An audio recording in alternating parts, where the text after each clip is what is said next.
Hey, what up? What up? What is up, everyone? How is it going? We are back live with another cycle for this Meseeks Thirsty Island event, $250 event nonetheless. This is week one. We are going to start things off with some Monday FPP hardcore action. Of course, joining me today and with the webcam on is Brownie. How's it going, Brownie? How you doing today? Pretty fantastic, Voodoo. I'm looking forward to another fun night. We've had a couple action-packed weeks, to kick off this event, and I'm definitely convinced that we're going to get another one of those tonight. Oh, absolutely. I'm already looking at a couple of teams right here, already joined in. Meseeks, of course. Ooh, Mamba making a comeback for Meseeks. Okay, okay. This is going to be interesting. Ivy Gaming is in here as well. Inner Circle has joined, or rather, Inner Memory has joined us. Forsaken Gaming making another comeback over here. Of course, we saw Well, Pain that's in a the name. chat. Yep, we saw Pain in the chat yesterday, and of course, we had to call it out. And here he is, Pain, U-Turn, Scrim, all showing up for Forsaken Gaming. Of course, 4MA bringing like a couple of their teams right now.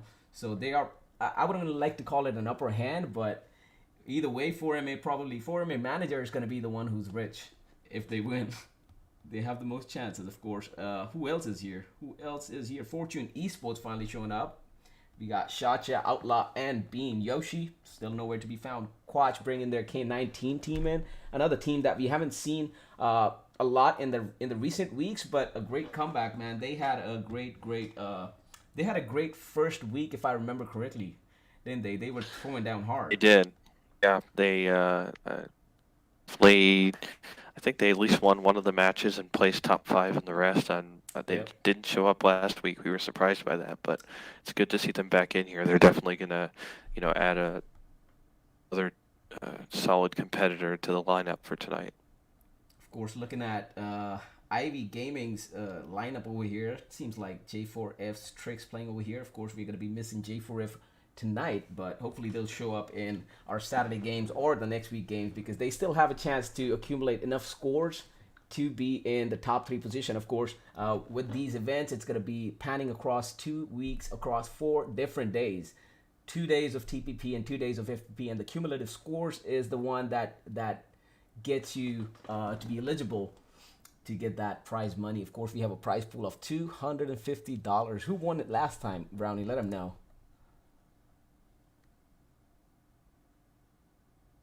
Won it last time. Oh yeah. Don't have the results page up ahead. This is embarrassing. Ah. There's results. I believe it was a really close call between J4F, who had themselves really, really good games, and Zero It's like, Remorse, who yeah, actually. zero There remorse. you go, Zero Zero remorse. There you Remorse. go. They Ooh, pulled up. that's Go ahead. I was just gonna say, just for fun, definitely showed dominance in both of the Meeseeks events so far with this Thirsty Island collaboration, but just in the end, we're not able to match the performance put on by Zero Remorse. I'll definitely be looking out for, just for fun to come back and try to win the next one. And for Zero Remorse, they're always a contender in these cash events.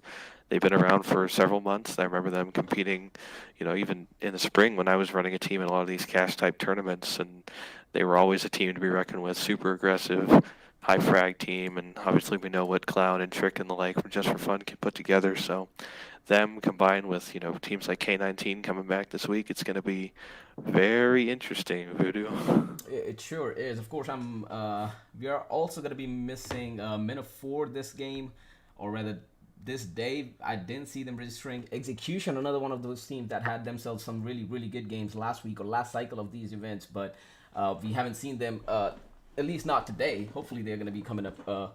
Hot in the TPP end of the event. Zero Remorse again, one of those teams that did not have themselves the greatest of matches in FPP mode, but they sure as hell made up for it in the TPP mode and eventually having enough good games over there. I believe TPP is running 4 games, correct?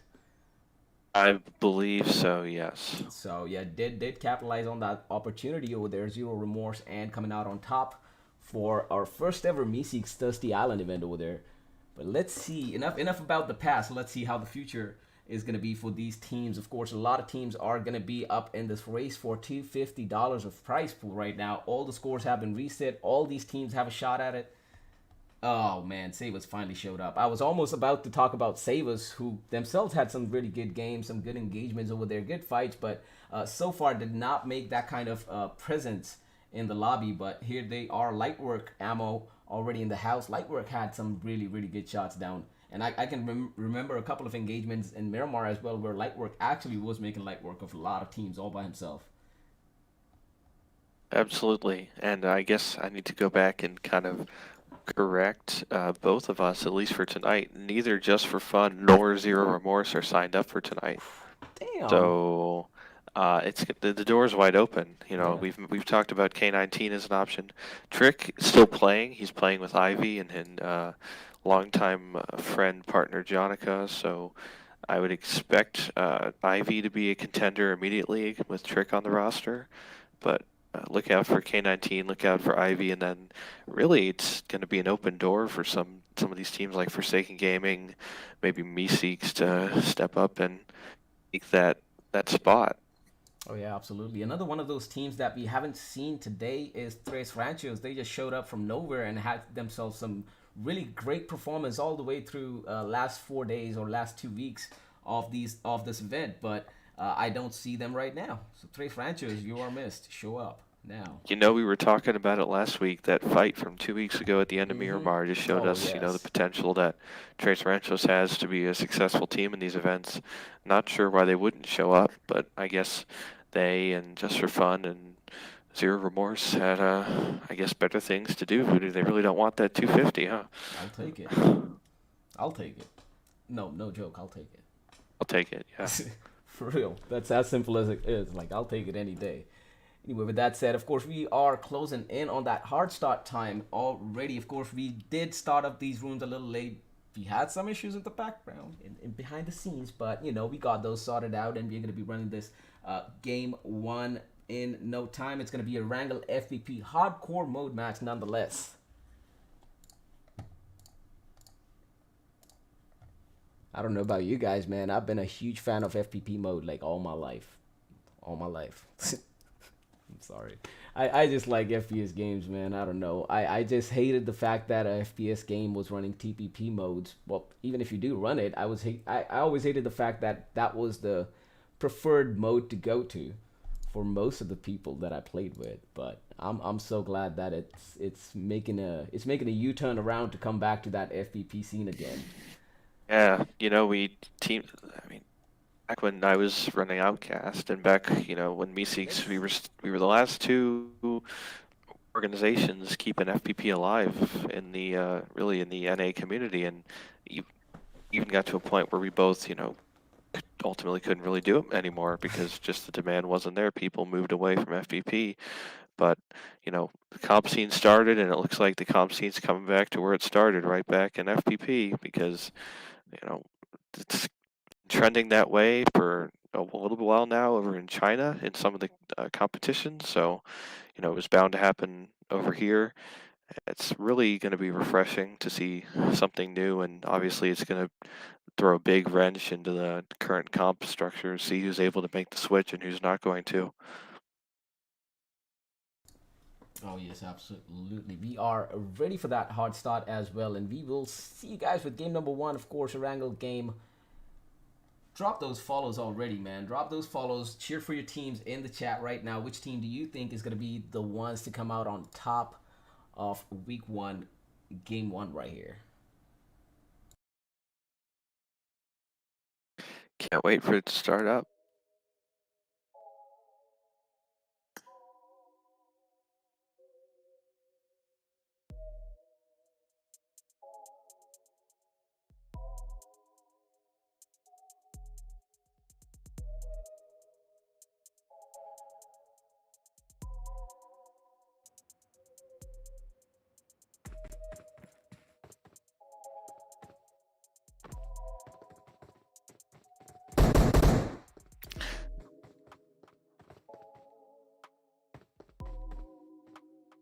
Oh, no, there's always that one. Oh, well, it looks like they did. I don't see anybody in slot one.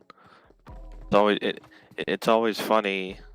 It's always funny, when we start a match and someone joins at the last second, so you have a guy in slot one. It's like, oh man, Almost had it.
You know, you mentioned Quarry 2 weeks ago. It seemed like the entire lobby dropped there, and I don't think we're going to get that here this time, so that's going to be kind of refreshing.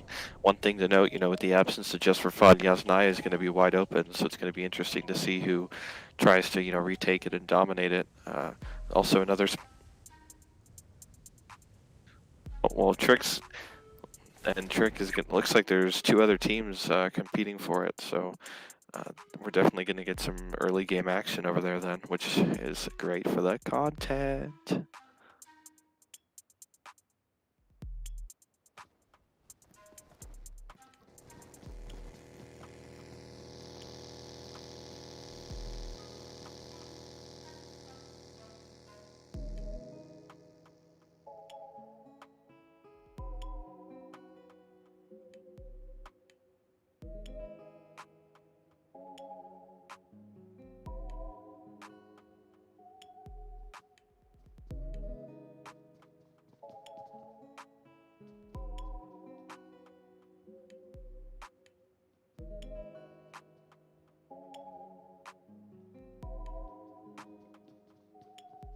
Team number 11.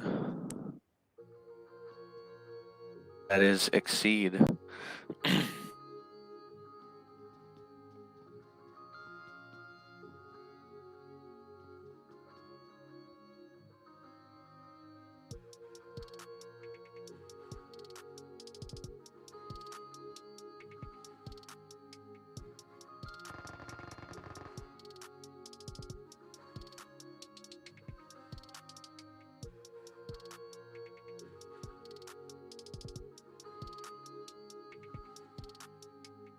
Do you think they realize it?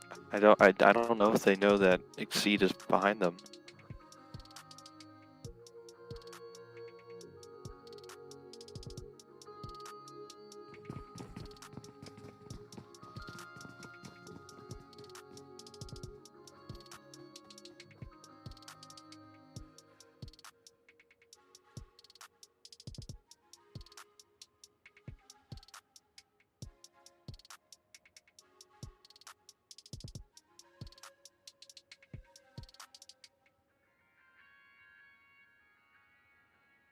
Yep.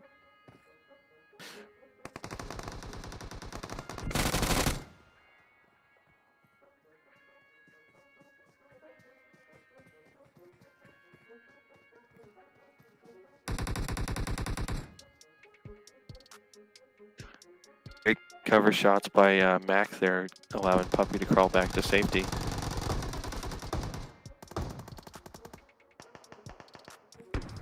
Oh wow, that's 3 knocked.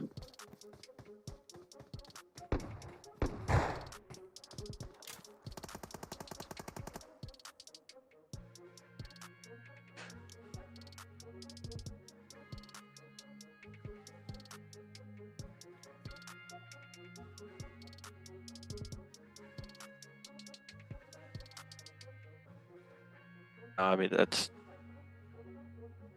a bit too early for my liking to be losing, you know, a member of the team looks like they are going to be getting him back up, so that's good for them. It's a very risky move. I want to go back up to Yasnaya real quick because I just saw Trick got knocked. It looks like they got him up, but overall, I mean,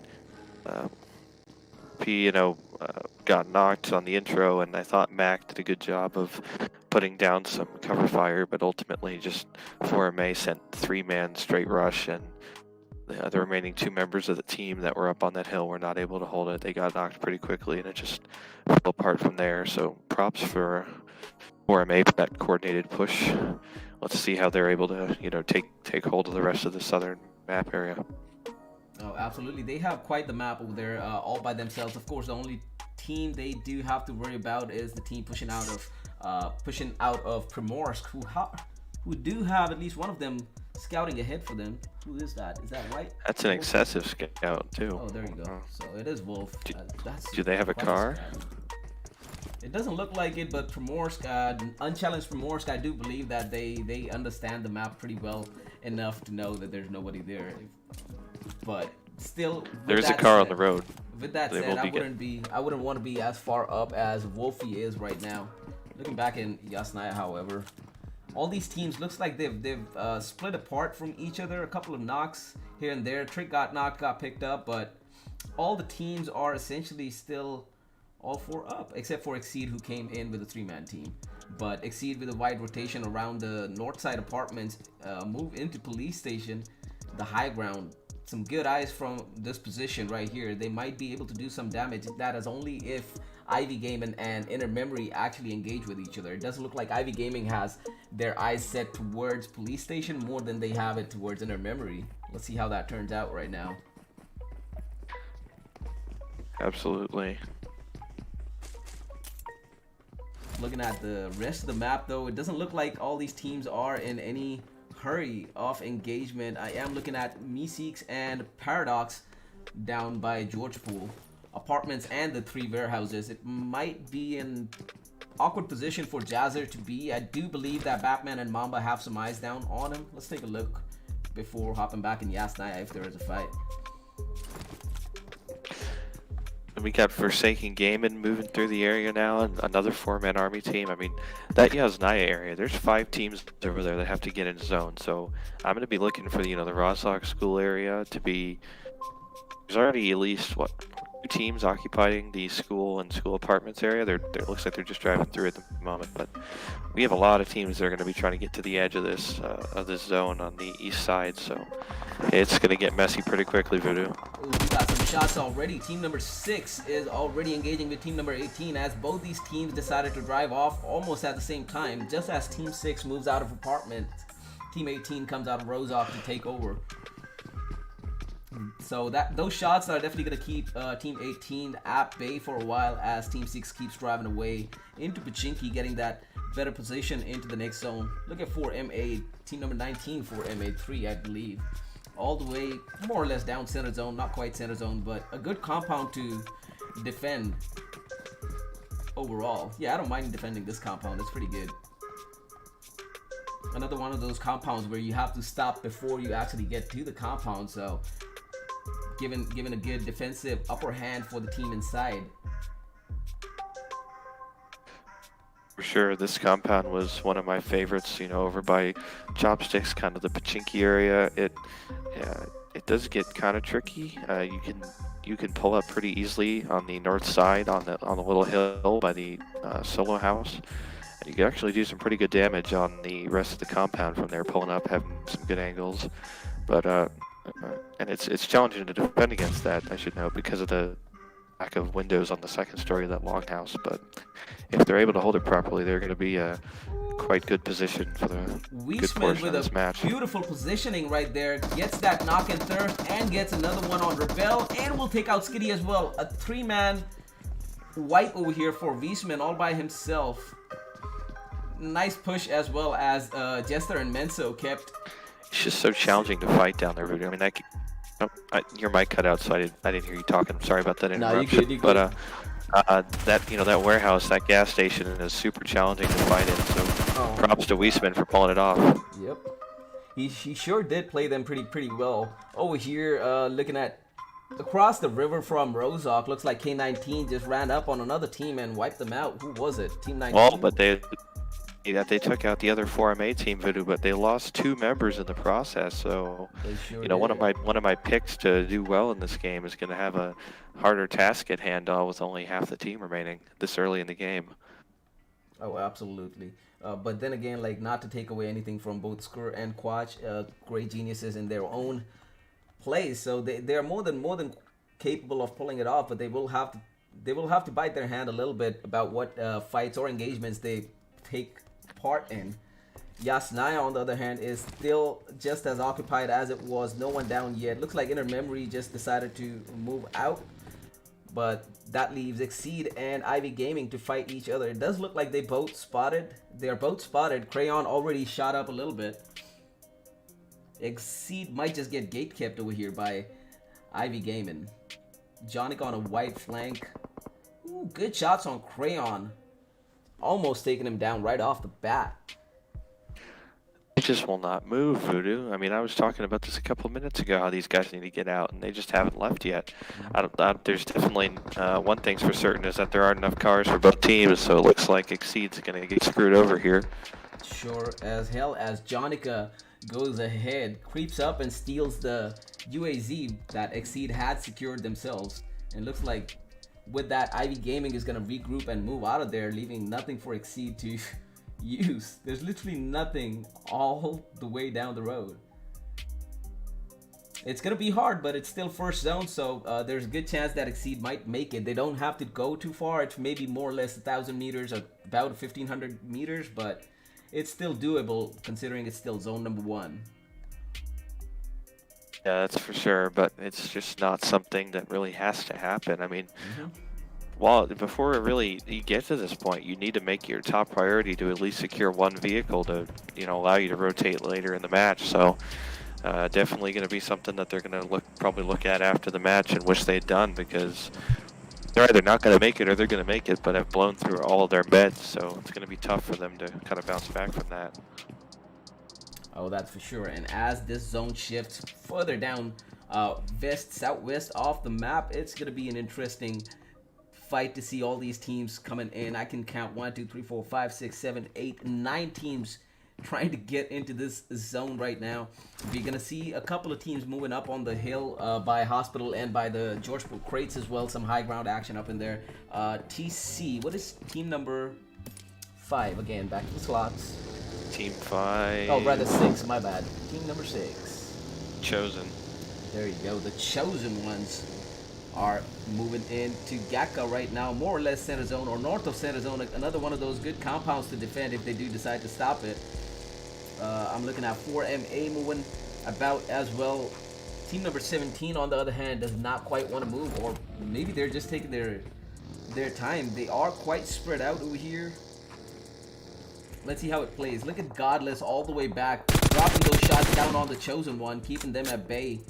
And Chosen Ones will turn right back around. Going to gap them now. As they should. They should not be, if someone's beaming you from that hill.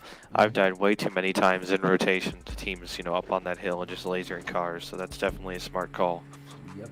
It looks like Paradox was kind of trying to bait Fortune Esports right there, but to no fruition as Fortune Esports just keeps driving away from the crates. They did spot Paradox coming out of the crates in different buggies, but again, no engagement. If you don't have to engage, just go for the zone first, Back down center though, we have a fight up in our hands. It's going to be Forsaken Gaming who's coming up on team number 17.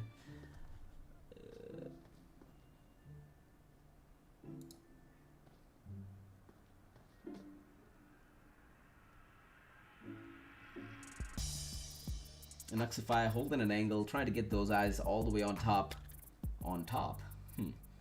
It looks like Forsaken Gaming is going to disengage and place themselves in the other compound. Another one of those good compounds, but watch out for the hill because of the longhouse. Like being on that hill, if you are not spotted, you can literally see all the way down that longhouse window.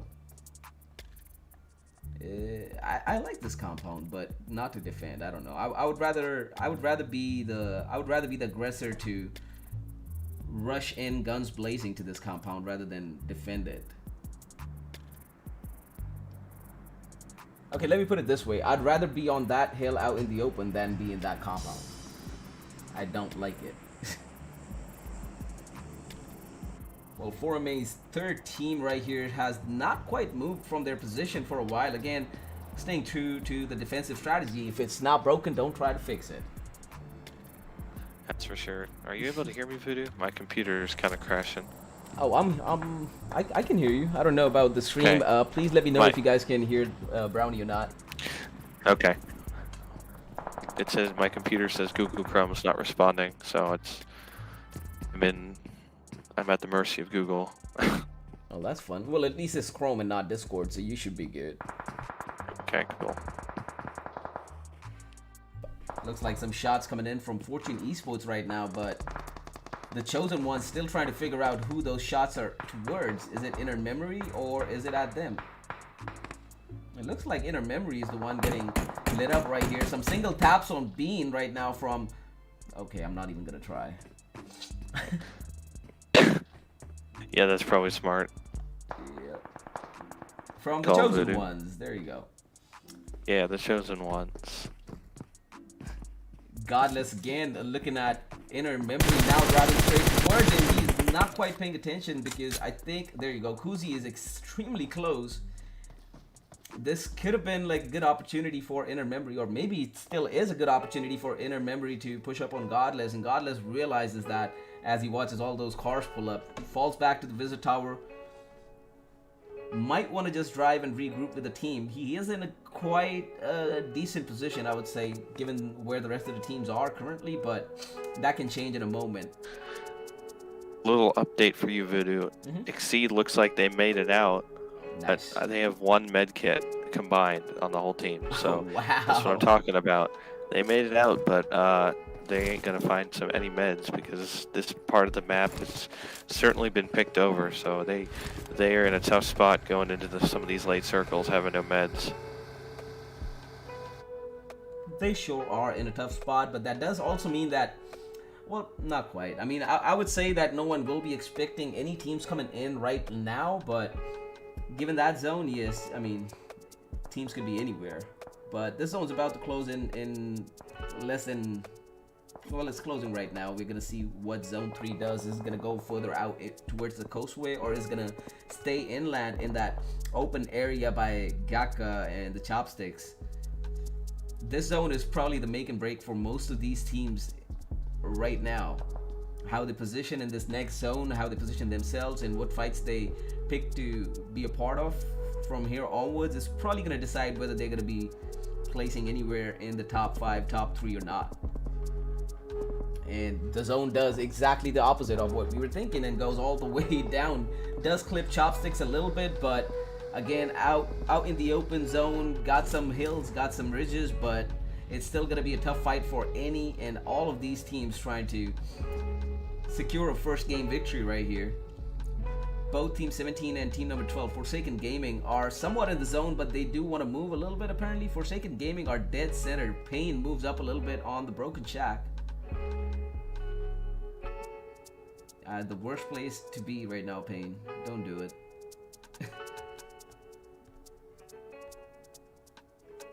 14 teams and 50 people are going to be moving into this tiny zone number 4 right now.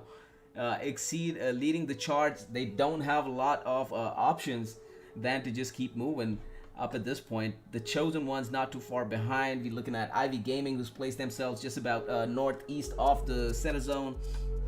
4MA's coming in on Query as well. Quite a split they've got themselves going, but Weishman, we've seen him 1v3 before and wipe it quite easily as well, so no questions asked, he can do it. Scouting ahead for the team right now, probably will spot Ugly Duckling coming in. I think he did. So good call on regroup right there by 4MA. Great call.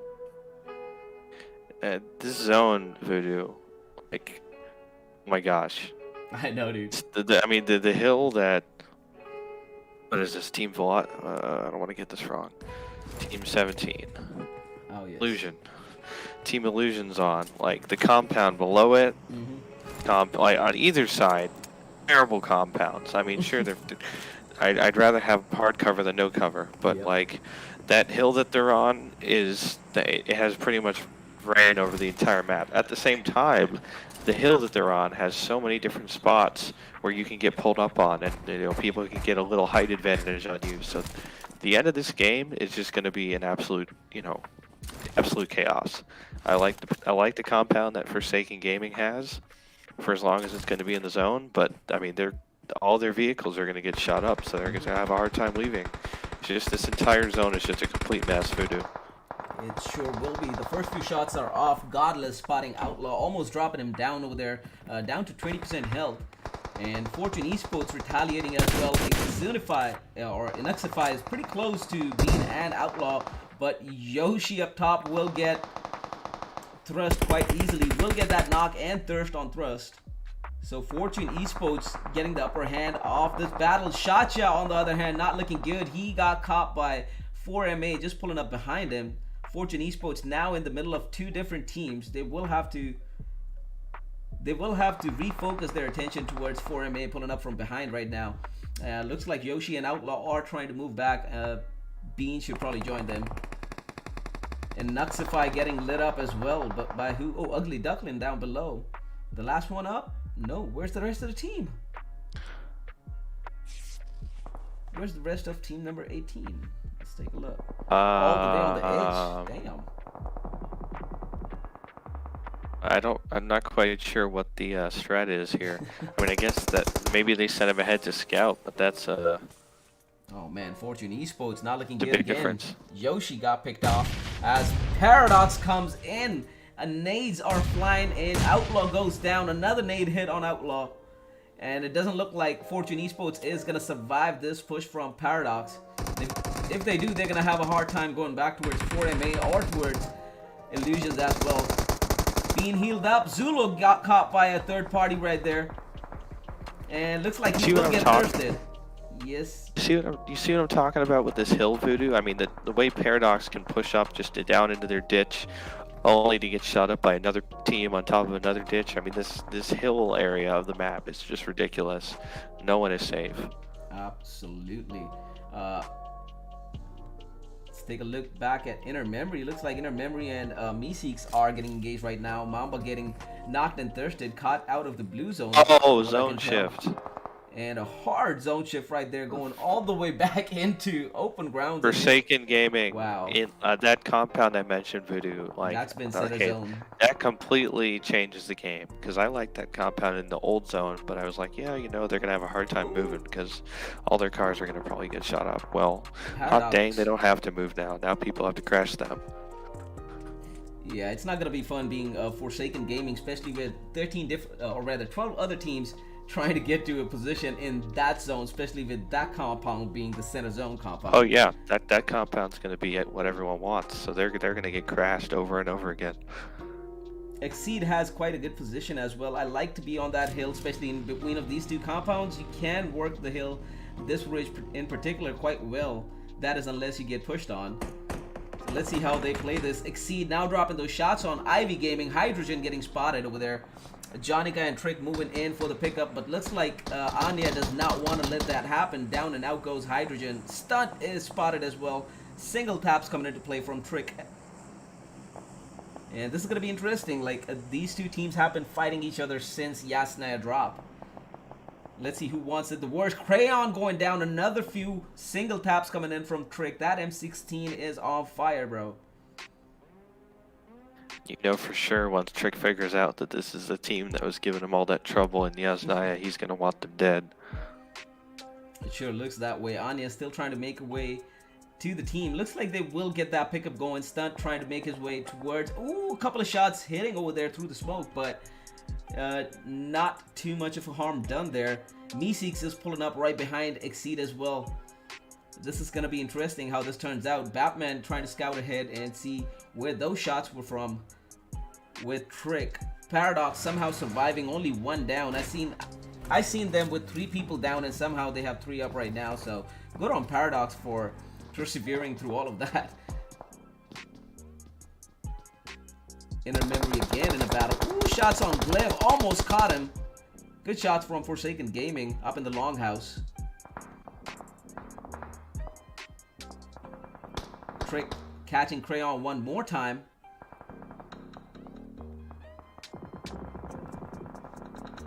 Ooh, looks like he's gonna get thirsted for sure. Yes, Crayon goes down as well. It's gonna be Anya and Stunt, the last two up for the team right now to hold it down. Looks like Ghost Rider just spotted Anya out back over there. But Meseeks does have to move in. Shots on Stunt right now, almost taking him down. But Anya with the retaliatory shots will get the knock on Thadi right here. Thadi still in view. Oh my god, no. Ghost Rider, he tried. He tried to carry her.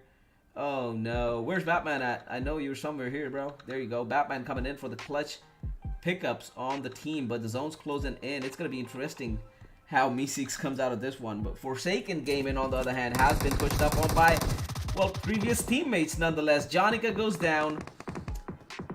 Trick goes down as well, and so does Leany. That is going to be it for Ivy Gaming. Looks like the Koenigsegg dealership is going to be the center of attention in this map. It does look like it. It's the only hardcover. Oh wow, it is. I guess there's a shack as well, so I gotta give the shack some love. But I mean, it's gonna be interesting. I have no words. Like, this was not really a factor. I was playing competitive. So, like, I don't know how these teams are gonna make this work. This is only game one, and it could still be anyone's match. As we are looking at Paradox pushing up on Illusions. Good little nade right there. Ooh, almost caught Illusions too, but not quite. Wolf moving out in time. And Nuxify dropping some shots down on Jazzer, but Glim has creeped up too close to Illusions right now. Choom trying to make his way to Gliv as well, and Nuxify gets caught.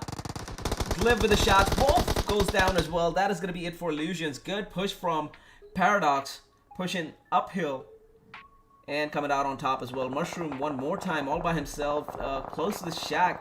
I don't even know how people don't see him yet. Inner Memory is engaged with 4MA's third team out back. They did get that drop on Pete, and Opti is trying to drive through for a pickup. No, not gonna make it. Gets lit up out of the vehicle. Quatch goes down out of the vehicle as well.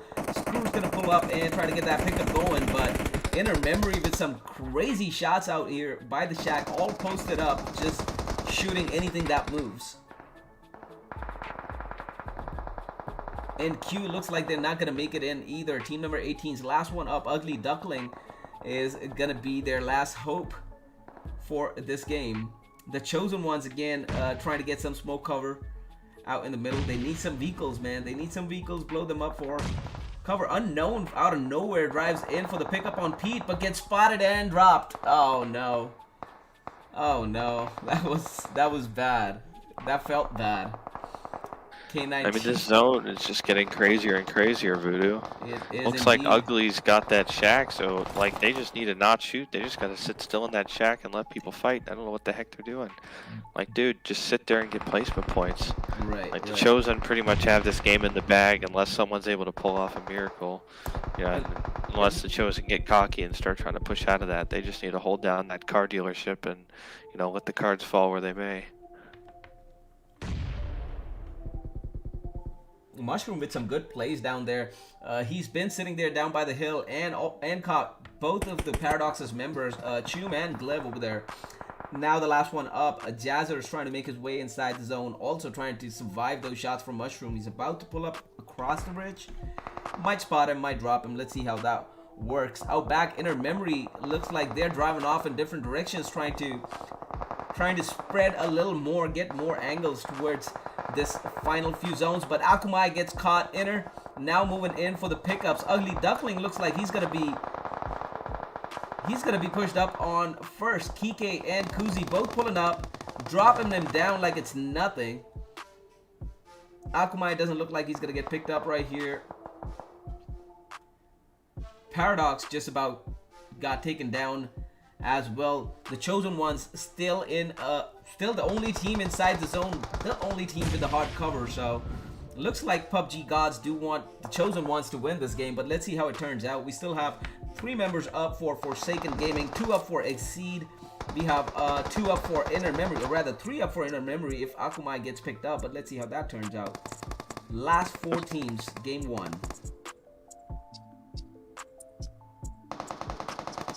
I mean, like I said before, it's really the chosen just have to hold this compound down, and they have this game in the bag. Dumb mistakes for them, but I mean, the Forsaken game, it looks like they're sure going to try to give them a run for their money, so we'll see who's able to pull it out. If he will indeed. Scrim has already moved up all the way close, and looks like he's just about clipping the edge of the zone right there. Top looks like he's on the edge of the zone as well. Inner Memory just trying to smoke their way in right now. The chosen ones, yeah, you couldn't have been any more blessed than that particular compound.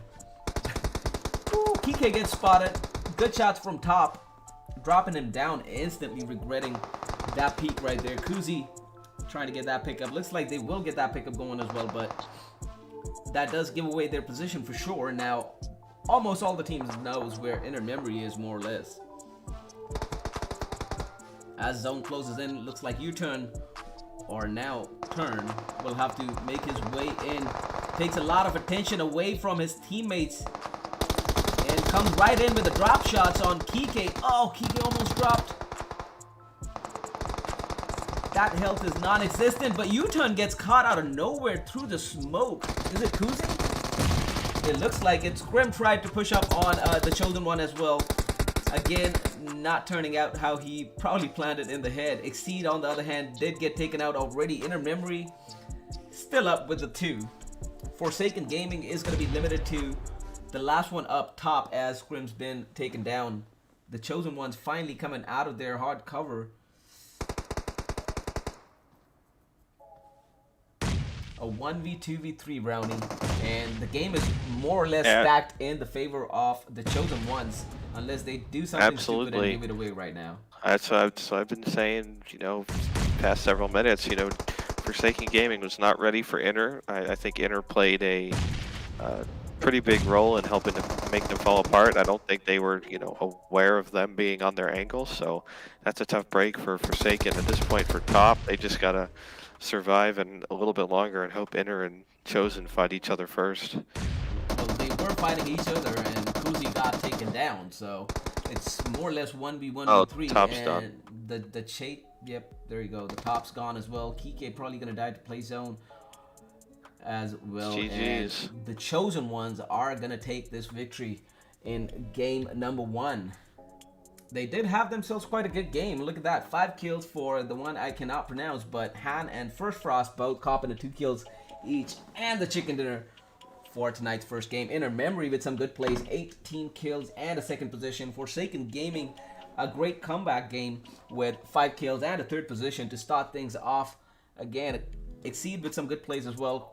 K19 losing 2 members early on in the game, but they were still able to like hold it strong all the way to the end and secure themselves a 2nd position all by themselves. It was Quatch and Skur, if I don't, yep, it was them too, yes. And we mentioned that, you know, are they going to be able to stay alive as a duo after losing their half of their team early to 4MA, and it looks like they were able to get those at least placement points. So 4 kills, 5th place, you know, that's not where they wanted to be, but it could have been a lot worse. So big props to Watch and Skur for, you know, touching those placement points, keeping their team in the hunt for 1st place. Oh, absolutely. Of course, another team that had themselves some good match was 4MA, the 4-man army team of Wiesman, Menso, Jester, and Mushroom. Mushroom and Jester copping 3 each. Wiesman with 4 kills, one of them which was a trio wipe, if I remember correctly, but good plays nonetheless. Paradox making a comeback to Meseeks scrims right now. Glev having a game of his life, game number 1 with 5 kills right there. Zulu supporting with 1 of his own as well. Some good pushes for Paradox, as we saw up in that Quarry Hill. So it's going to be interesting to see how they come up from this 8th position game 1 and how they perform in game number 2 as well. I know Trick's going to be mad and on a revenge mode. I mean, Trick got 1 kill. Trick got 1 kill in FPP. I know Trick wants more. I know. Yeah, that's that. You might have to ask him about that afterwards. Although I don't think he'll be too happy that you bring that up. You know I will ask. That's for sure. Oh yeah, for sure. I just don't think he'll be appreciate being asked that question.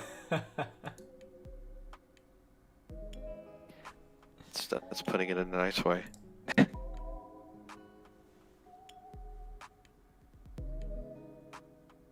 Okay, what's going on? What's going on? What's going on? Is Gravity making the next room? I am pretty sure. All right. So game number 2 is gonna be, of course, a Miramar match. Like, come on, that's no questions asked right there. So game number 2 is gonna be a Miramar match. Do not go anywhere unless you're going to all these Meseeks channels to drop the follows. You know, go to Thirsty Island channels and drop the follow. Of course, Angry Hoser's the one who's been casting the Thirsty Island end of the events on Saturday night. So make sure you guys drop the follow and show some love and support on Saturday as well. Be here. We gotta see what teams show up. We gotta see which teams are leading right now. As of right now, it's gonna be Thirsty, or rather the Chosen Ones in the lead, but it's gonna be a close call regardless, because kill points do carry some weight in this event. So, you know, with all these teams copping like 10 kills, 9 kills, 8 kill matches, it's gonna be a close call regardless of what place they are in. And of course, this is only FPP. Saturday night is gonna be TPP, and we're gonna find out how that turns out too. Completely changes the game. You gotta, we used to run those mixed events on Fridays, Voodoo. I mean, it takes a lot of skill to be able to do both in a good manner. Day. So in the same day, yeah, that thing takes a lot out of you. Like, it's a different story when you have, like, okay, there's a FPP end of event on Monday, and then there's a TPP end of event on Saturday. Perfectly fine, can do. But then you ask me to play the first 2 games in FPP and then switch it up and play the last 2 games in TPP. Yeah, that can't do. That thing takes a whole different level of, I guess, mastery in the game.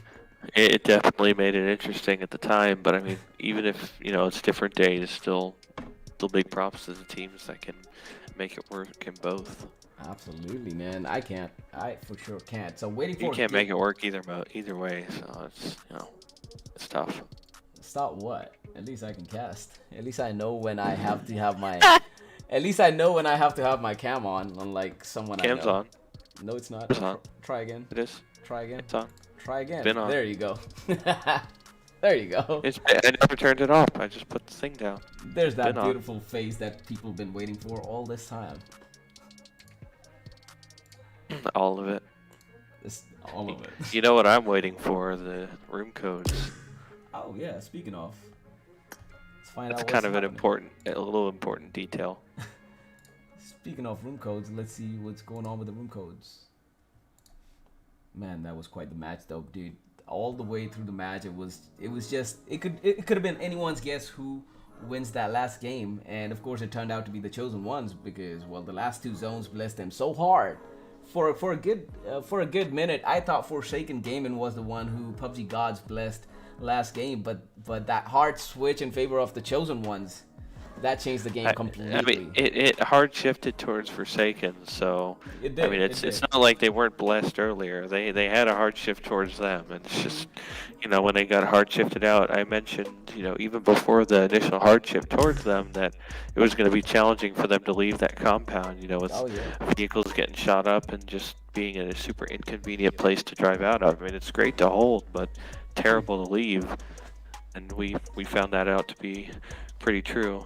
Well, they did leave and they did make it out with all 3 up, but it was just the way they were spread out and the way they were engaging, because I saw who was it Scrim who just moved all the way up to the compound that the Chosen was holding, and that, in my opinion, was a weird push because he drove in a buggy all by himself. And I just thought, like, that was an unnecessary push. If anything, he could have drove all the way around to the last member of his team where he was engaging. Was it Top who was engaging with Inner Memory and provide some support rather than trying to go 1v3 against the Chosen One? So that was one of the moves from Forsaken Gaming that I did not understand, especially at the end game where you need all the guns that you can't find. But oh well, we learn from mistakes, I suppose. I mean, you have to learn from mistakes in this game, especially. You know, if you go out there and keep doing the same thing over and over again, it's just you're not going to get anywhere.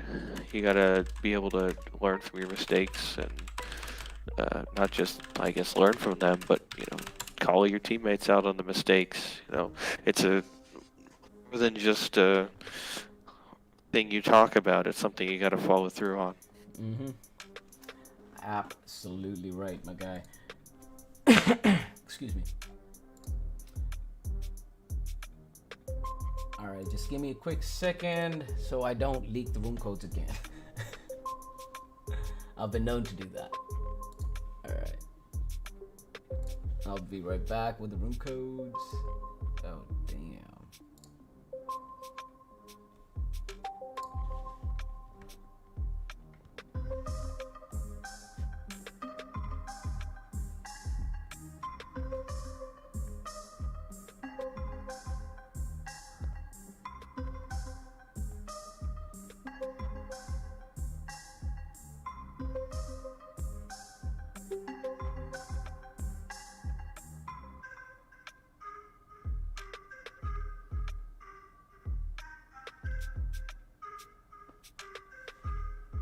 Still no codes? Well, I'm gonna have to make the room right now. I guess so. Yeah, I thought it was Grimity who was gonna make the rooms, but apparently he is kind of occupied with something, and there's a lot going on, so I don't blame him. Yeah. Things happen, life happens. Got to be able to adapt and overcome, right? Just User talking about that. Speaking of, the chosen ones were able to adapt and overcome pretty good over there. So Miramar match, and we gotta do some adjustments right here. Okay, vague information. Someone said something about vague information, and I'm trying to figure it out right now.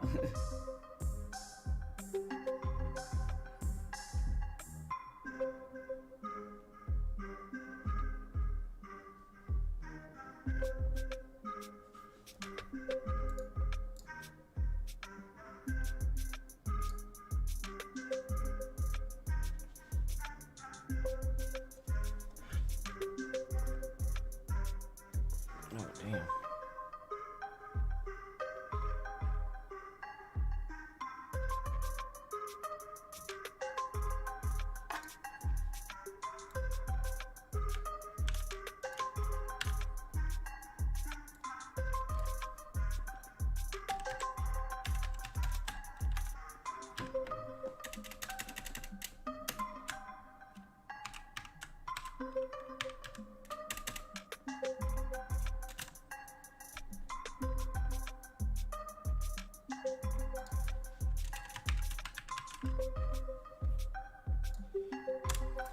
Alright, codes are out. Let me start inviting people already. Here's Brownie. There's Mamba. There's Leah. Who else? I thought Fly was gonna play today. That would have been cool. I haven't seen the guy play yet, but that'd be awesome. There you go. Lan in the chat, like, we got blessed circle. Yeah, you did.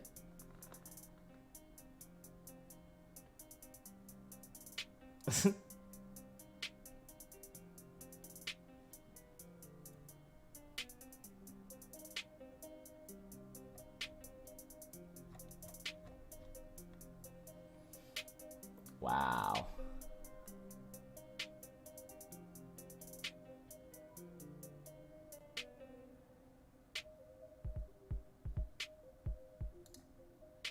Well, I dropped the codes already.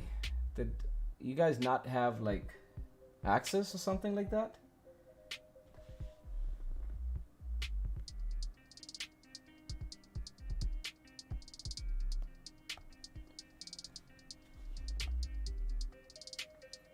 You guys make me feel like I gave out the wrong codes and shit. Don't do that. Come on. Damn.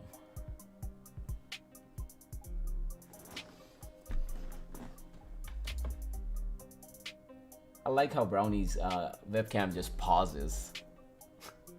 And Brownie's just giving some ultra cool positions over there. Just modeling and shit.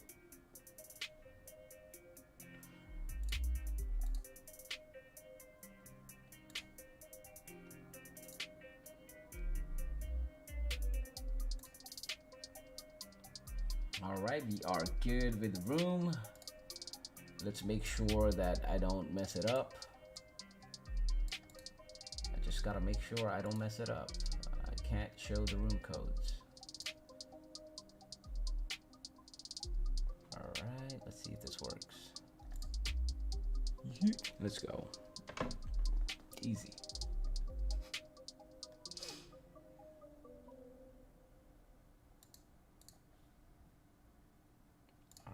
So we are about getting ready for the Miramar match right here.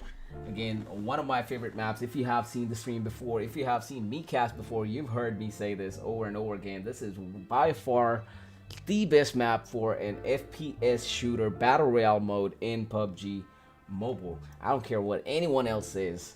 Even if you like it, you hate it, whatever it is. But dude, this is the best map for a battle royale. Old friend always used to talk about it. You know, on some of our old Outcast broadcasts, Miramar was the real map that tested skill for teams, especially in FPP. I mean, there's just, you know, sniper gameplay and some close combat that we've seen recently in places like Los Leones and the cities. There's a lot that can happen on Miramar, and I think that's what makes it the most interesting out of all the maps. Absolutely. It sure does, but not to take away anything from those teams that have been destroying the Miramar maps overall. We saw like we spoke about Tres Ranchos the last time. Now they had some massive games in Miramar match, if I remember correctly. It was a 19 or a 20 kill game the last time they were here. Yep.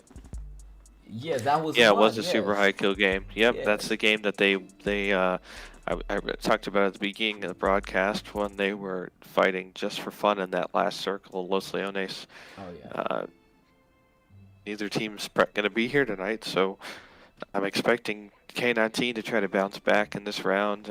Obviously, the Chosen are now shooting up my favorite list, having put on the performance they put on last round. Are they going to be able to duplicate it? Also looking for, Forsaken Gaming put up a good performance last round in terms of placement. Unfortunate zone shifts did not go their way, but that is what it is. So, lastly, I guess in terms of teams to watch out for would be Trick. I mean, you said it, only one kill. Like, he is going to want to undo that in this next round. Oh yeah. So let's see who's able to pull it off. Voodoo. It's gonna be an interesting match for sure. Inner Memory did have quite the game themselves as well, holding it down all the way to the end. Right before the Chosen One finally caught one of them out in the open, but Inner Memory with some good plays as well. It's gonna be interesting to see how they play from here with quite an upper hand. Let's not call it an upper hand, but an advantage, a leaderboard position right here among all these other teams in the lobby. Exceed, of course, had some good fights. Let's give them that. They had some good fights. I do believe that they should have pulled out a Yasnaya way before than they did. They might have been able to secure themselves some better positions. All of them should have. It's not just Exceed. I mean, let's be honest. Everybody just waited till kind of the last second. Inner Memory doing that in these matches. Inner Memory bugged out the moment they heard Trick and Ivy Gaming basically shooting at Exceed. Inner Memory took that chance and they were out of there in a hurry, and then it was just Exceed and Ivy Gaming just holding it off for a good 5 or 10 minutes by themselves over there. That was until Jonica creeps up and steals the UAZ from under their noses. They still made it though. They still made it to zone, and they still made it to a good, respectable, I would say. I can't remember correctly, but I believe it was like a 6th, 7th position, something. But quite a good. It was definitely up there, yeah. It was. It sure was. Again, another one of those teams that was playing a lot of rotations and positions was Illusions. And some good rotations and some good shots coming in as well. Enuxify with some good shots. Godless with some good shots as well. Enuxify and Wolf, of course, getting caught on the hill when Paradox pushed up. And a good push from Paradox too. Haven't seen that team in a while, but welcome back. Great to have you guys here. And what a way to show up, huh? For sure.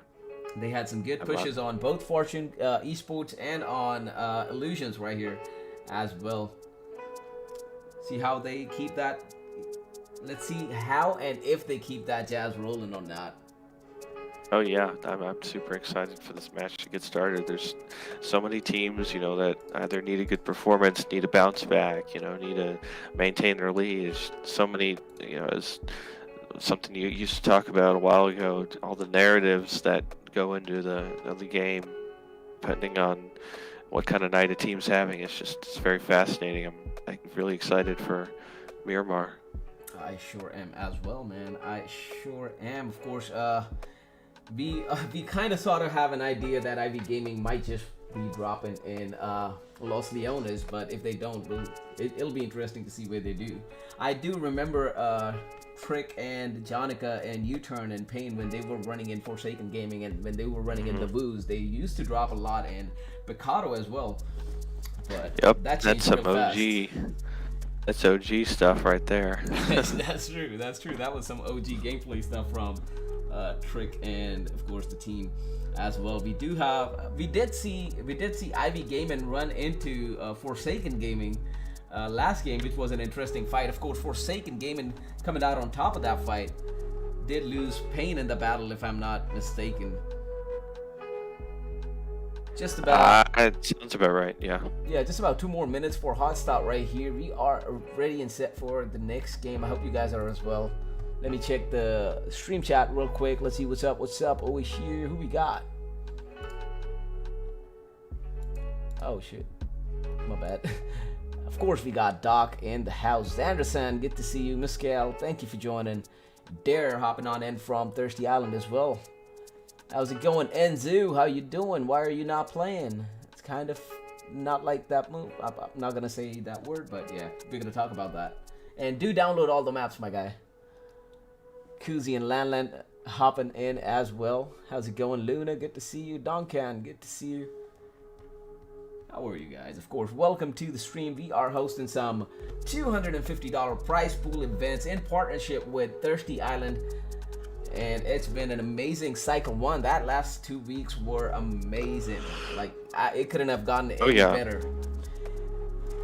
I am still surprised at the way Zero Remorse kind of just showed up at the leaderboard, but hey, Zero Remorse is quite a strong team as well, and especially when they are in their, let's say when they are in their backyards, that is TPP, and they've been doing some great, they've been showing us some great plays as well on FPP mode as well. All right, looks like we are just about set. We're just about set. Hard start time is up. We are a go. Are we waiting for someone? No, we're waiting on you to hit start, my friend. Save Us Esports just said they want a minute. They do have like 3 people in their team, so They've had like 30 minutes. No, 10. Wow. Oh shit! Shots fired. Save Us is gonna come for you. No, Alpha, where did you go? There's a guy in Spectator. Kick a bot. That bot does not belong there. Hi bot. Bye bot. All right. You got a lot of slots, Voodoo. Come on now. It's okay. I can just kick as well. Done, son. All right, we are ready again. Of course, waiting for Alpha real quick. All right, Alpha's hopped up and again. Where's Exceed at? I'm looking at Exceed. Is Exceed here? Nope, Exceed is not here. Come on, Exceed.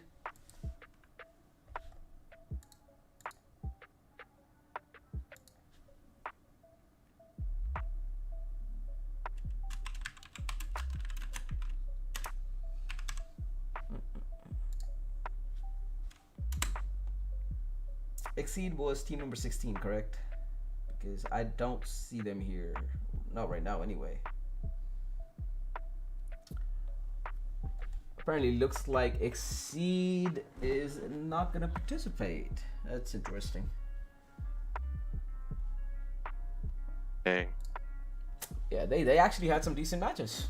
Oh, rather some decent fights. Oh, there they are. It was Team 11, Exceed. My bad. I'm tripping. Who was Team 16 then? If Exceed was Team 11, let me get to the slots. Team 16 was Team Aces. Oh, that's right. They didn't show. Oh my God, Junie, why you do this? All right, let's go. Let's go. It's a start. It's a Miramar game. We are ready, or are we? We were born ready, Voodoo. There you go. That's what I like to hear. Especially for a Miramar game. I love this map. I love this map. I hate driving in it. I hate trying to look for a vehicle in it, but I love this map regardless.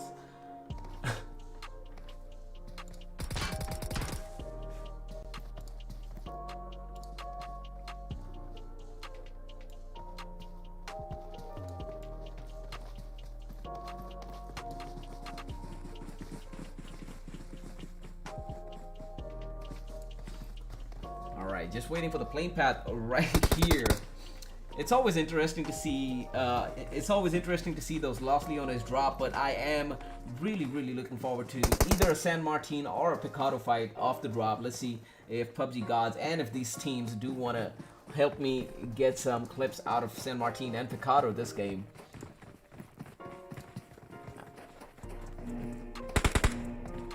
I'm of course going to be looking at the Chosen Ones, especially after their performance last game. It's going to be interesting to see how they play this one, whether they go more passive and try to secure themselves placements after that first chicken dinner, or they go aggressive and go for the $25 prize pool for top fragger.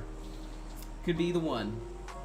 A beautiful plane path diagonally splitting the map more or less in two halves, starting off in the southeast corner of the map, more or less, splitting Los Leones straight in half. It's gonna miss Picado just about east of it. Gonna miss Graveyard as well, going straight through San Martin. So there's still that possibility of a San Martin Hacienda drop or a Picado drop. Los Leones, of course, we're looking at. Looks like Thirsty Island already dropped, and nobody in Los Leones. There's nobody in Los Leones. No jokes. Wow. Well, that's a first. I mean, given the plane path, I thought that would have been a given, but I hope we get some Picado fights or something, because I'm going to be a very unhappy camper if we get nothing. Well, of course, staying true to those OG days, looks like Ivy Gaiman is going to drop in Picado after all. A lot of teams dropping down around San Martin. It looks like the Chosen Ones and Paradox both want to go for San Martin. 4MA is still floating to the west of San Martin. Might just take the compound and push up on the team, whoever wins that fight. But it looks like we're gonna look at the Chosen Ones fighting off with Paradox in a San Martin drop right here. Paradox looks like they got the billboard drop, and the Chosen Ones are gonna be limited to the brick house. They're gonna have to cross over fast if they are gonna go anywhere from here, because once you're in that brick, and especially with the way Zulu is on the flank right there, yeah, they might want to loot up and move out. Like, look at the Chosen Ones. Look at him holding that angle with a UMP-45. Of course, it's FPP mode, so it might just work in his favor, but for how long? Zulu's coming around, and he might just be able to spot this guy any moment. Fortune Esports, on the other hand, had an early drop fight right here against NQ. That part of the map up by Fortune Esports, I would not expect that to be that hot, but you got a 4-man army team, Fortune Esports. What is this team? Team 18. I'm not going to look up their name right now. Forsaken Gaming, another 4MA team. Like, it's illusions. There's so many teams in that area. I don't know what the heck's going on, but yeah, just a map spread right over here, starting all the way down by Impala and all the way up. It's a straight line of teams. There's a straight line of teams and people that is just. It's something I haven't seen in a long time. That kind of spread. You gotta screenshot that. It's on stream, so yeah, just. Okay, well, okay, fine. Alright, up close fights right here. Looks like Paradox Zulu got caught over there. Some good shots coming in on Jazza right now. The Chosen Ones showing everybody why they won game number 1. Keon Hughes on a push. Some good shots. Takes down Shum. Close range, mini 14. One more down right there. And Han's gonna come in. Looks like 3 down right here for Paradox. Shots up. Ooh, almost caught Jazzer. Switches. And down he goes. Paradox are gonna go out early this game. Han with a clutch. Look at that. 3 men down for the team. And Han still had the presence of mind to switch the gun, not reload. Good play for the Chosen Ones right here. Good stuff.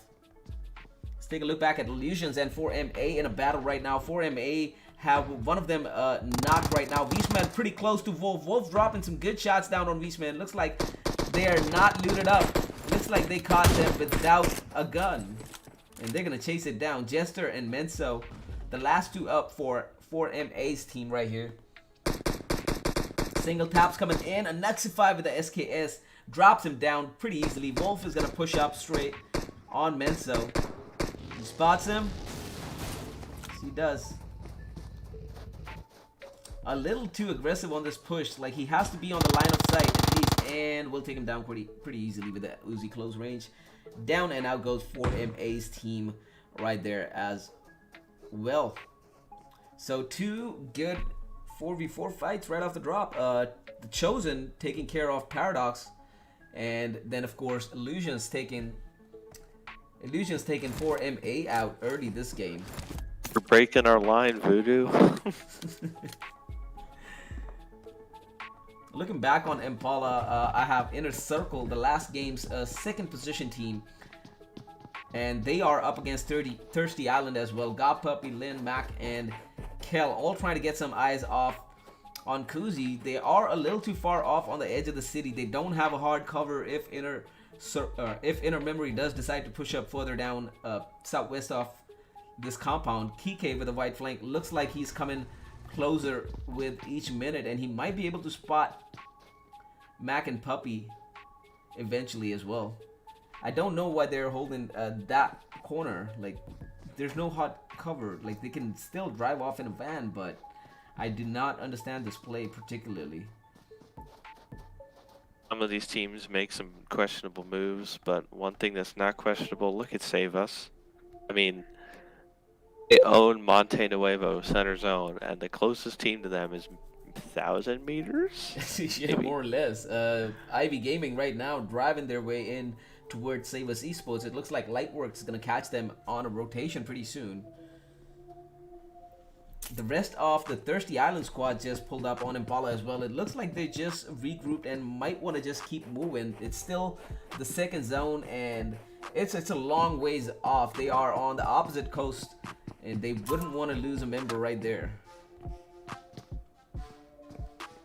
Jonica driving by right now. Lightwork heard that. He stops. There's the push coming in. Trick and Jonica. Lightwork moves. Trick is now aware for sure. This is going to be an interesting fight nonetheless. 2v1 for Lightwork. Where's the team? Coming? No? Too far out. Not even moving. Maybe. No. Yes. Maybe. Well, Find the Alpha is in a vehicle from what I can tell. Might want to go for a pickup on ammo and push up right now. Lightwork just barely survives that molly, but look at Dini and Hydrogen coming out on the other side of that long building. And more or less, Lightwork is surrounded in every way, shape, or form. And quick work out there. How? Trick with some moves. Did you see where he came from? Did you see what Trick just did? He climbed up the roof, came down the ledge, jumped inside the window to shoot him. This one right here. So rude. Good play though. Save us a little too late on that push from Alpha right here. Ammo's still a little too far off. Alpha all by herself. Leany might just get spotted. Prone shots, is it? Is looking straight at him, but just can't make sure whether wants to take a shot or not. The team's finally deciding to move away and get that zone right here. Thirsty Island are gonna be the first ones to leave Impala, and Inner Memory not too far behind are gonna join suit. 4MA's third team right here, team number 19, decides to go center zone. Some shots off on Trick right now. Alpha should probably not have done that, but yeah, this is probably the time when Alpha should be bolting, because Ivy Gaming has more than enough vehicles to come around in every single angle possible. We learned what happens when teams don't move to zone last round, so these guys gotta get moving. Looks like Bruce Lux just caught another rotation out back, and it's gonna be serial killers on the receiving end. Taken out in the rotation. Wow, by the time I got there, it was over. Ghost Rider and Bruce Lux just about pinching that team all by themselves. I can't believe it I'm saying, Voodoo. Save Us literally gave up the center zone. Now they've run into Trick's team. Oh talk wow. about it, unfortunately, because RMA is showing up in Montana. They're like, oh, thanks. I mean, we didn't do it for here, but yes, please, let me take that. Like, I mean that's dang, the I, that's I'd like to know the reasoning ooh, behind that. some nice shots from Alpha right there. I don't think Hydrogen has had any idea where those shots came from, but Why are they engaging as a duo, Voodoo? I know, Voodoo? I know. That makes no sense. I mean, It's too early. the first time Alpha dropped those shots, I already thought that as soon as you pop shots, as soon as you give away your position, move. But then I see Ammo driving in, and Alpha is still here. Ammo came in, stopped, and drove away, and Alpha's still here. They know exactly where Alpha is, so I don't know how this is gonna work. That is only if Ammo is able to drop some shots down and take that attention away that Alpha might be able to drive away. But let's see how it turns out. We still have about 14 teams alive, and Illusions is driving pretty close or coming pretty close to Meseeks right now, and not too far away is Exceed, who's driving straight in towards them as well. There's about 4 teams in that small little area with Exceed, Meseeks, Illusions, and of course Fortune Esports coming in as well. Looks like MSKxTIS spotted Anya pretty close. But see, this is one of the things that I don't like doing, being out in the open like that, like the way MSKxTIS is right now. Because as he's shooting at Crayon, it could just be Anya pulling up at a different location and just taking them all out. Oh, Stunt goes down, Suvi goes down as well. The vehicle's blown up. 2 down for Exceed. I don't know why they kept going. Anya probably would have communicated that there's a team right here and you're gonna get lit up, but I don't know why they just kept going straight that way. They could have chosen any way around at this point of the match. The zone's still too big. You had the option. So I don't know. I don't understand that play, or maybe it's just me. But yeah, it is what it is. They did lose 2 members in that rotation, and it's probably gonna come back to bite them as well. Anya still keeps on driving. Crayon looks like he is gonna be stuck. Yep, he is stuck for sure. He's not going out anytime soon. And here comes Illusions on the push.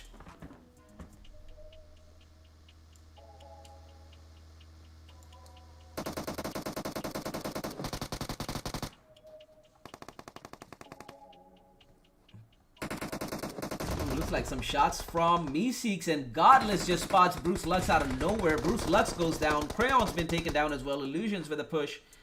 Someone from Meseeks might want to get to Bruce Lux first before popping those shots, and looks like it's going to be Dottie coming up for the pickup. Ghost Rider and Mamba on the other side of the hill, preventing the push coming in from Illusion. So good 2-2 split right there, right across the road from each other in the line of sight. But looks like Mamba and Ghost Rider might want to move right now. Yeah, they better. I mean, shoot, how many times we got to keep talking about this? Teams don't be spending time in the blue zone. And especially when you have vehicles. Like the last round, okay, I get it. Like they stole your car, you're gonna have to run. But like these guys have 2 cars. Come on now. Ooh, out back looks like it's 4MA versus team number 17, is it? Or team number 18. That was no quality. And Pry looks to be the last one alive, as 4MA's second team still inside the blue zone, still trying to loot up a little bit more. Looks like Pry is about to make their, or rather crush their dreams a little bit with a rogue spray of shots right here. Yep, no knocks though. Should have gotten that knock. Now he's stuck. Move back. He's stuck, but the rest is no. Down and out easy. It's like once you shoot from a position, don't be in that position. You know? Or May's like, sure. Well, I guess we'll take the free kill. I mean, sure. I don't get it.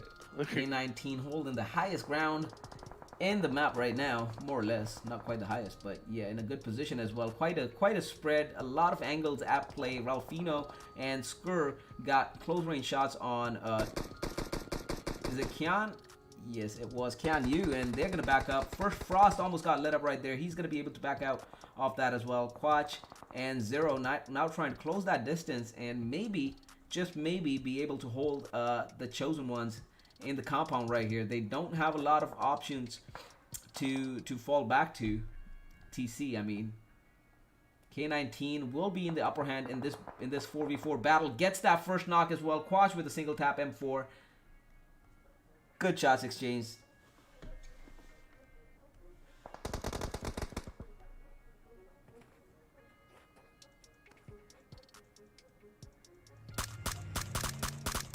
Gonna oblige himself to open that door. Some shots on. Good play from Zero. He's just trying to single tap every possible peak over there. Doors, windows, second floor, first floor, whatever it is. And he even got a couple of hits on too.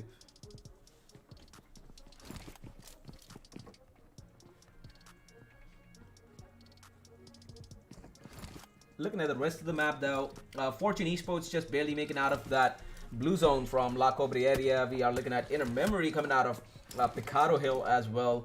4MA's second team just about makes it out of blue zone, and it's going to be driving around. The hill into Power Grid to get that next zone. Illusions still need to make it to zone. Meseeks are more or less in the zone, but Ghost Rider for some reason is all by himself in a corner. Oh, there you go. He has Regal, so yeah, he's going to regroup with the team pretty soon as well. But most of the teams are still bunched up all the way down in the middle. I am looking at like 6 teams around the same area near La Drilera, and Exceeds Anya is going to be the last one up for their team, getting pretty close to all of these teams right here. K19, The Chosen, 4MA, J4F, of course Trick playing for Ivy Gaming. Save Us Esports are in the mix as well. Forsaken Gaming just picked up a drop, and they're going to be coming into play anytime soon. Thirsty Island, of course, coming out of Chumacera to get that zone in no time. So about 7 or 8 teams within that little area. It's about to go down. There's still 13 teams alive, 44 people alive, and we are just about to hit zone number 3.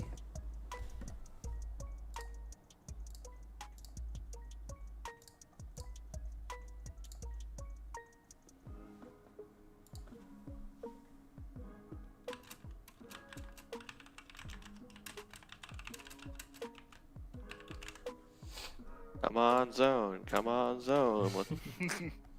I guess I'm gonna have to like make the zone move fast in a Miramar match. God damn. For real. Yeah, I mean, do a 1.2 we got a lot of action. I mean, that's about a brew in that Monte Nuevo area. You know, K19 is holding that money position on top of the hill. We got The Chosen kind of down the hill. K19's definitely going to have shots on them. That's going to be something to watch out for. But, I mean, teams like Save Us and Just for Fun still look like they're at each other's throats. So that'll be something interesting to watch. I mean, we just got a lot of good action brewing. Voodoo. I'm excited to see where this match goes from here. There's a lot of possible action about to just go down. Ooh, okay. I don't know what that was about, but okay. All right, so yeah, we do have a lot of. What is going on with this? I don't want to power it off. Fuck. I don't get it. I don't get this. Can you see this on my screen right here? I see your iPad turning off. I don't know why it's doing that to me. It just keeps wanting to go there. Like, I guess we're doing this.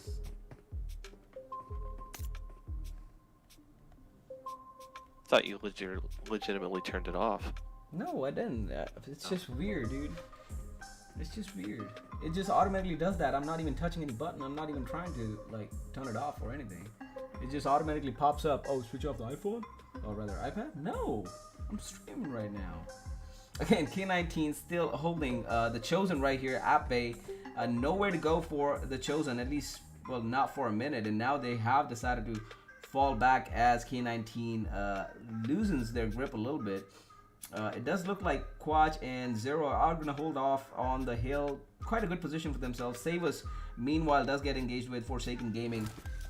And looks like Forsaken Gaming are in a better position at this point. Ammo getting lit up from behind now as Alini pulls up. Alpha is going to go down for sure right there. And just like that, Ivy Gaming has Save Us surrounded in all directions. 4MA coming into play. A couple of shots on Hydrogen, and Ammo gets caught by Trick out back though. Now Trick and zone Johnny, shift. For sure. Trick and Johnny looks like they are running quite close to Forsaken Gaming's Pain. Pain not dropping any shots this time. He realizes who it is, And of course, Scrim's been down. He needs a pickup. And looks like Payne is all by himself over here. Scrim not quite gonna make it. I don't even know where he got down. Oh, all the way back. Imagine.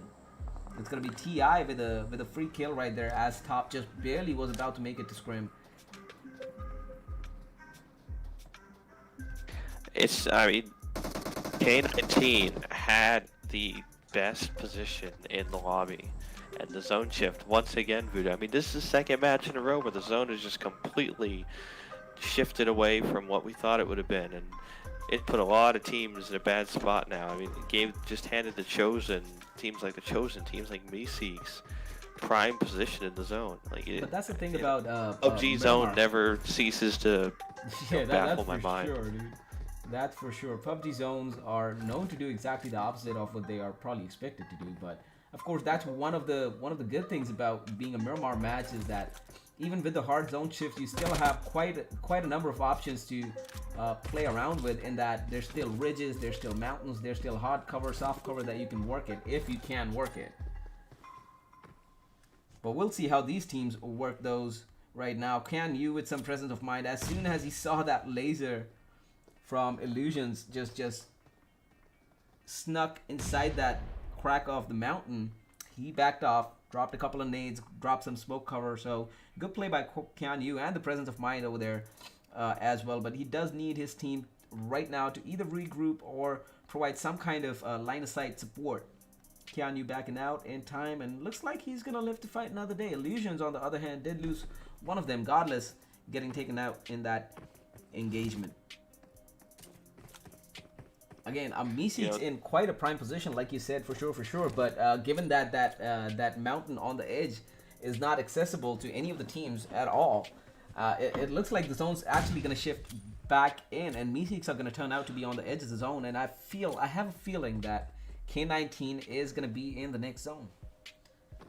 We'll see about that, but I mean, like, this looking up where Illusions and the Chosen are. I mean, this is another one of my sneaky hill spots that I loved using.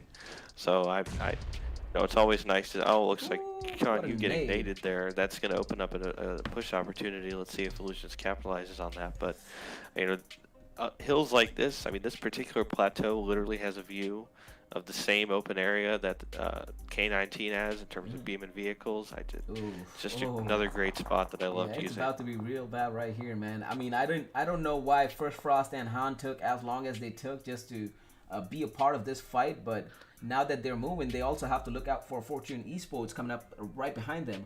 Now, they had the opportunity, a good 5 or 10 minutes right now. They could have driven right behind Illusions and actually put them in a lot of trouble, as Can Yu had them busy for the most part. Actually got a couple of knocks over there as well.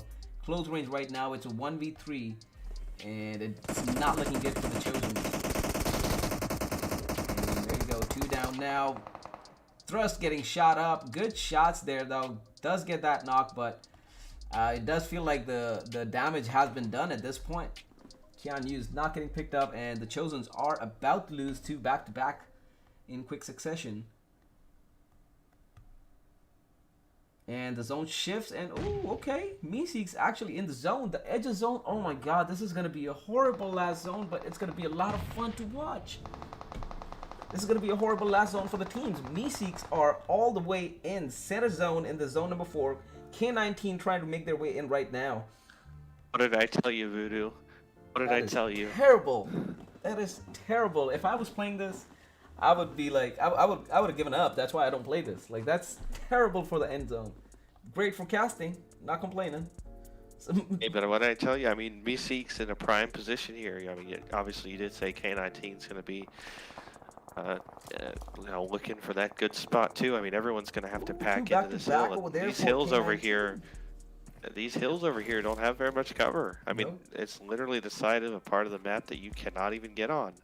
So it's going to be interesting to see how Meseeks can play it. I mean, there's these ramps, I guess, could give you some cover. But, like, if there's a team a little bit down the hill or even across the street, you're up on these hills, they're just going to destroy you. There's no cover. Yep, they're going to have to be very careful on what fights they pick to be a part of right here. And K19 Mamba's getting a little close. Oh no. Mamba does get caught right there. 0 with the shots. And K19 was just about to get engaged with Ivy Gaming, but looks like Mamba being a little too curious over there did cost him. Ghost Rider almost about to go down, but doesn't. Quatch goes down instead. Good shots. Bruce Lux with a support over there. Toddy a little too far out back. Looks like Ghost Rider's going to go for the pickup and let Bruce Lux fight it off. Zero just about falls off that little mountain ridge. Another nade, 2 back-to-back nades. Almost got Zero on that second one. Bruce Lux is on a full push. Shots coming in from behind. Forsaken Gaming's Pain just spotted Skur driving around as well. Oh, this is going to be interesting as Pain comes up from behind right now. Puts a couple of shots down. Ralphino just barely spots him. Tries to light him up. Not quite what he wished for though. Quatch still in trouble. He's trying to go all the way, or rather crawl his way back to Skur right now. Down goes Microbot. Ralphino on a push towards Pain. Tupac down as well. Pablo goes down as well. Team 13 is in trouble. And it looks like Forsaken Gaming just got taken down meanwhile as well. Down below, Ivy Gaming in a fight with 4MA's second team. Virdo goes out. That is going to be it for, well, 4MA's 2 team, I guess. Anyway, Ivy Gaming down to the last 2. Trick and Jonica now. We've seen, the number of times we've seen these 2 pull it off is crazy. Let's see if they can do it this time as well. Absolutely. I mean, that's certainly true. I'm shocked right now, Voodoo, that the Meseeks was able to get Mamba revived. Big props to them for pulling that off. But I mean, now you're going to see some of the problems I talked about earlier. Trick and Jonica are going to be able to move up this hill, and when they come up the hill, they crest over. They're going to be able to see pretty clearly K19 and Meseeks. So I guess we'll see who's the first victim. Well, the only thing working in Meseeks' favor at this point is that Ivy Gaming is fighting off with 4MA. It doesn't look like K19 want to push that anymore. After the first time around, they almost got taken down. Well, not all of them, but it was definitely Quatch was almost taken down. Zero would have been taken down as well. 4MA right now dealing with some casualties as well. TC Han, meanwhile, gets spotted by Trick, gets an easy kill. First Frost, the last one up for the Chosen right now. And he's going to have to play some passive game right now. Inner Memory still alive, away from all of this drama. I'm also looking at Illusions and Nuxify, the last one up for the team, just on the edge of the zone. Is he driving on top? Oh, yes, he is. He's got that buggy driving on top. Bro, he's about to pull up strong if he's able to get there. It's going to be interesting for sure. He's just about on the edge, but it doesn't look like he'll make it. Akumai might just have heard that buggy on top. I seen him stop and look about. Yep, he sure did. Sure did hear that. And looks like Nuxify somehow makes it on top of that mountain, and he's gonna have some great eyes all the way around. Pete goes down for 4MA. Jonica has been knocked as well. Trick very low. Is he gonna make it? Put some shots down. 2 down. I know the last one up. Trick. And first Frost dropping a couple of shots as well, trying to steal some kills over there. Bioman goes down. Opti still over there, but not for long. Unknown will get taken down by first Frost. Ivy Gaming still surviving by a thread right now. Trick and Jonica it is. 5 teams alive. This zone is nuts. What the heck? Trick getting two knocks. I mean, half health, hiding behind Whoever's on that hill, buggy. They win. Also, Fat Boy with the all chat. That's lovely. It's It is either Fat Boy. it's someone. That is definitely Fat Boy. I know who it Fat Boy's voice. He might be playing under someone else, but damn it, that's Fat Boy. Mama Your all gets chat down. on Fat Boy. Mama gets down, so does Zero. So 3v3, Meseeks and K19, and Inner Memory and Illusions trying to take advantage of it. Mama looks like he's getting picked up right now by Thoughty. Ghost Rider trying to put some eyes down behind him. Bruce Lux trying to hold that push coming in from K19 though. Trick and Jonica down below, still alive, still on the edge of the zone. A long way to go for them to make it in, but let's see how that turns out. Nuxify, it doesn't look like he made it. I don't know who killed him, but Illusions are down and out. Another 5th position for them though. Good game. It's quite a battle for this ridge at the corner, dude. Ooh, Quatch going down again. This time Trick getting the better of it. Ralphino retaliates, gets that knock on Trick. Trick not getting picked up, not right now. Jonica will have to move they're up. done for. Jonica's not making it up that hill. Ooh, we'll they get might that. have to confirm on watch, but they're done. They sure did get that confirmed. She's trying to drop some more shots down on K19 right now, but that is going to be it for IV Gaming. Last 3 teams alive. It's going to be a 3v4v2 right now. Meseeks, I would want to say they have the upper hand with the numbers, but they do have 2 teams pinching them, trying to get in. So let's see how that turns out. K19 has a sliver. Get Zero and Ralphino. I mean, they don't have anything Mamba to gets work down with. again. Skur gets down to Bruce Lux's shot. Some really great shots over there. Kuzi's down for Inner Memory as well. Akuma is down, or Akuma is going for the pickup. Mamba needs a pickup as well. Ralphino and Zero, the last 2 for their teams. Holding K19 by a straw. Zero goes down as well. You gotta watch their back. Akuma is gonna They have sure free do. range on these Akuma is guys. coming in right now. So is Kuzi.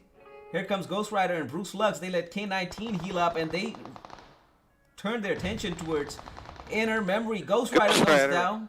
So does Akumai. Ghost Rider with the trade, though. It's all good. It's all good. He's going to get picked up. That's it for Inner Memory. Ghost Rider going to get picked up right now. But, oh, my God. Look at those shots from K19. Zero's down.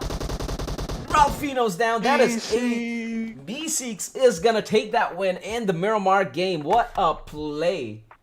Let's go. What a zone, though, man. That was such a horrible zone, but that was obviously going to be a lot of heavy fighting going on in that little corner ridge. But what a game it sure was, Third Party City, as expected, huh?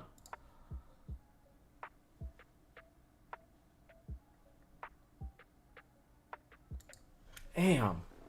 Meseeks, of course, coming out on top of this game, securing themselves 9 kills. Bruce Lux, OP, leading the charge with 6 kills. K19, of course, with some hard-fought battles all the way through the end. Of course, securing themselves another 2nd position this game. They needed that bounce back so hard, and they got it for sure. Inner Memory, another great placement performance. They got another 3rd position. Of course, in game number 1, they had the 2nd position. Game number 2, they got the 3rd. So doing pretty well. Whatever they're doing, it's working. Ivy Gaming coming out on 4th position. J4F Trick, 9 kills, making up for the one he made in game number 1. There you go. That's more like Trick. Illusions with some great game for themselves. Look at Anuxify with 8 kills. Thrust and Wolf with 3 each. Godless with 1 kill, and they've secured themselves 15 kills in this game number 2. The Chosen, some good performance right there. Of course, getting caught out in the open wasn't quite a part of the plan. First Frost did manage to get a couple more kills right as he was going to get taken down by the blue zone. So good play for the Chosen as well. A chicken dinner and a win in game number 1, and a 6-kill game, 6th position in game number 2. Not bad at all. They will have some good points No, not bad at all. That's come up on that one. Quality. Yes, sir. And we are 2 down, 1 more to go. 1 more game to go. It's going to be a Sandhawk match, of course. Oh, man. After that ending, how is Sandhawk going to start, bro? Like, Sandhawk has a huge, some huge shoes to fill after the way Miramar ended. Just saying. I'm just putting it out how there. about that call on the zone? I said Meseeks had the golden spot. All you, sir. All you. You got this. There we go. I mean, to be fair, absolutely shit show of a zone, but you know, Meseeks did a good job holding it down. Oh, for sure. They had a lot of fights up in their hand and a lot of angles that they had to worry about. Like you said, that being on top of that ridge, as good a position as it was for that zone, it also meant that they were visible from everywhere, and every team would have had eyes on them. So good on them, good on K19, both holding that ridge pretty well. And you know, in the end, it was still a 4v4 until it was Ivy Gaming who dropped those first thirst on Quatch, and finally, I think it was Skur who went down right after as well. So Ralphino and Zero had quite a fight in front of themselves, holding off Meseeks, and Meseeks coming out on top of that one. Good game overall, though. All right, give me a quick second. I'm gonna go join the room without giving up the codes. It's happened before, so you know, just gotta make sure. But yeah, that would be it for that Miramar game, man. That was some game there. Wow. You know, was what I have not seen a lot of today is Fortune Esports. Like, I would have expected them to be in more battles than they were in, but again, like, I'm no one to judge, man. I don't even play for a reason because I'm trash. Brownie's happy to see that, or Brownie's happy to know.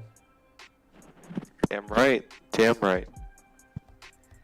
Why are you not playing? Weren't you supposed to be this OP IGL or something like that? I retired months ago. I don't want to hear any of your slander. Damn.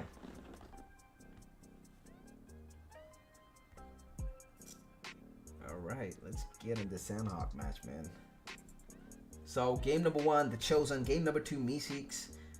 How do you think, or what is your prediction for game number 3, my guy?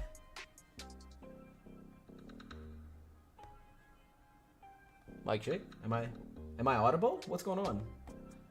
You are audible. Okay. Mine cut out for a second. Oh, my My bad. internet, I should say. It's my bad, sir. All right. No, it's not your bad. It's my bad.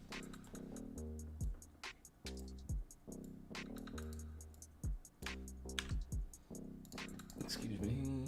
I'm just trying to make sure that the room codes are out as well. There you go.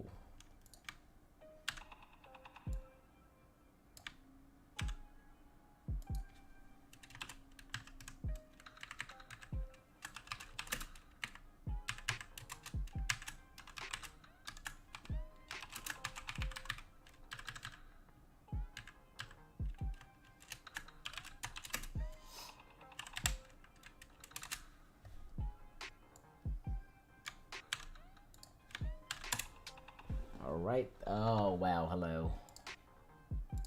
There's a reason why you should proofread. Alright, be good. The room codes are out. The Sandhawk match is just about set as well. 10 minutes to hard start, and man, I can't wait.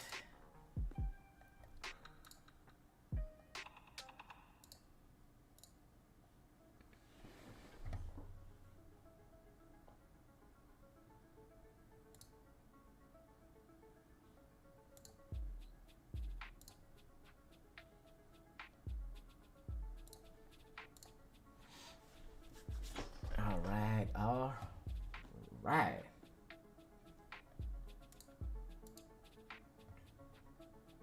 What's up with the chat? Let's take a look. Enzo, how's it going?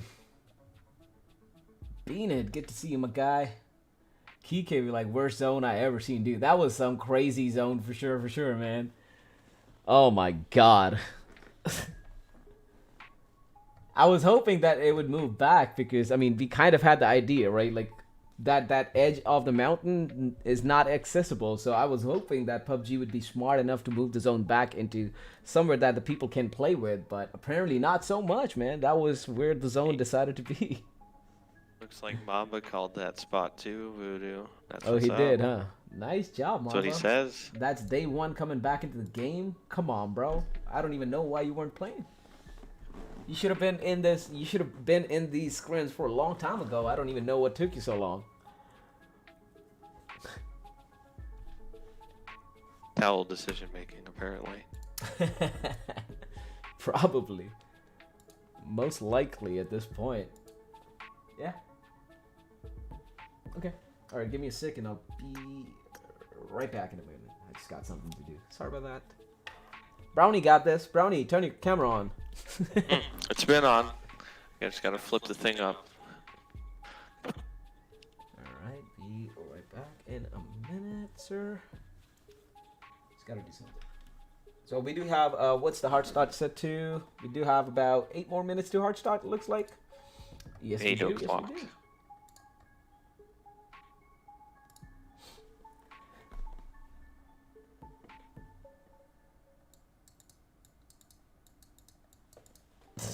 Damn.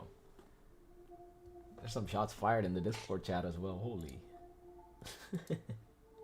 Hey, good to see Paradox though. Good to see Gibby, man. It's been a while since we've seen them, and they used to throw down so hard in these in the MAS events and the other events that we've been hosting for a while now. And yeah, I miss them. I miss them. Good to see them here. Some good plays already. Let's see how they do in the Sandhawk match as well. Of course, we saw Thirsty Allen with some good plays in the last game. Of course, Meseeks right off the bat, I think they were able to drop serial killers on a rotation, and from there it didn't look like there was no stopping them, man.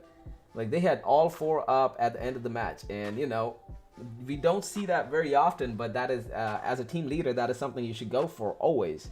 If you can have your team members up in late game, there's a good chance you're gonna be top 3. If you lose like 1 or 2 members early game, yeah, I mean it's gonna be a hard victory, but maybe you might. But you know, 4 guns are better than 2. Just saying. Always, always. All right, I'll be right back in a minute. Ow. I'll leave the stream in your hands, my guy. I'll be back in less than a minute. Oh boy, it's a lot of responsibility. Getting ready for that Sandhawk match. You know, we talk about this every week. I'm going to be looking for somebody. Please, somebody drop boot camp. Maybe 2 or 3, make it interesting. You know, we're always talking about with Sandhawk, is it going to be a hot drop? Is it not going to be a hot drop? Can have places like Paradise. I mean, teams like Just for Fun aren't here. So who's going to dominate that Cal, Paradise side, north side of the map? There's going to be a lot of questions going into this this match here. You know, last Monday with the zone kind of ending near the mountains on the west side of the map, having a long battle with some teams like Just for Fun. You know, at the base of the mountains, on top of the mountains, you know, people were in just kind of a stalemate. So it'll be interesting to see which way the zone goes, because that kind of dictated the entire match last week in terms of people just showing up and third partying and people third partying to third party. It just, you know, it never stopped. So it'll be really fascinating to see. You know, are we going to get a hot drop? And B, how much is the zone going to affect, you know, some of the fights here? Because sometimes you see a zone where it's going to force fights to happen really quickly. But that one last week, nope. I mean, these teams took a lot of time. I mean, they pretty much sat in their positions for minutes on minutes. I mean, I can't really, at least very high percentages of the game, they spent just, you know, waiting for fights to finish up. I mean, people didn't want to make the move. So it'll be really interesting to see how all these questions get answered. Obviously, teams like K19 are going to be looking for another strong performance. Teams like Ivy, you know, Tricks came back from that low kill first round, showed up with 9 kills in the second map, and we all know that Trick's strongest map is Sandhawk by far. Always across all time that he's played comp that I've known him, really Sandhawk has been his map. So let's see if he shows up. Also going to be looking for Meseeks to see how they show up again. I mean, you know, not a horrible position in round 1, but nothing really like got me too excited thinking that they could be doing well this week.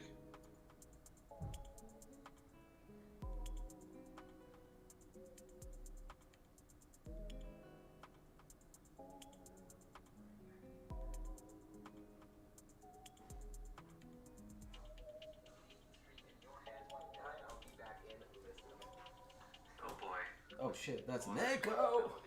I was opening. Well, my connection for a second there, but I was opening my tabs right now, and I didn't have it on, I guess, mute. All right. Well, that's unfortunate. No, it's not. You just heard my ugly voice for a second. You've been listening to this. Looks like my camera froze again. What's up? Is your camera frozen again? It looks like it. Well, it did, but I just turned it off because I was just delivered a ginormous cookie that I'm now going to eat off camera, so that kind of works out well. Do it! ASMR! I'm just listening. No, I'm going to mute for that, but ASMR stream right now. I don't think Remedy's looking to get into that business anytime soon. Oh man. That's one trend I don't think we need to follow. I'm all for it.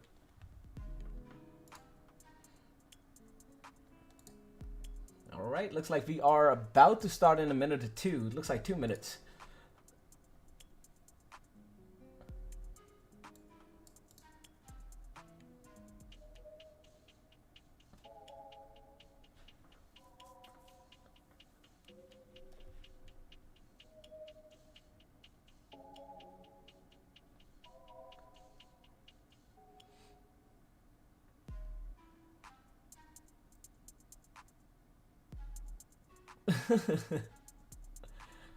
Apparently there's some issues with the times.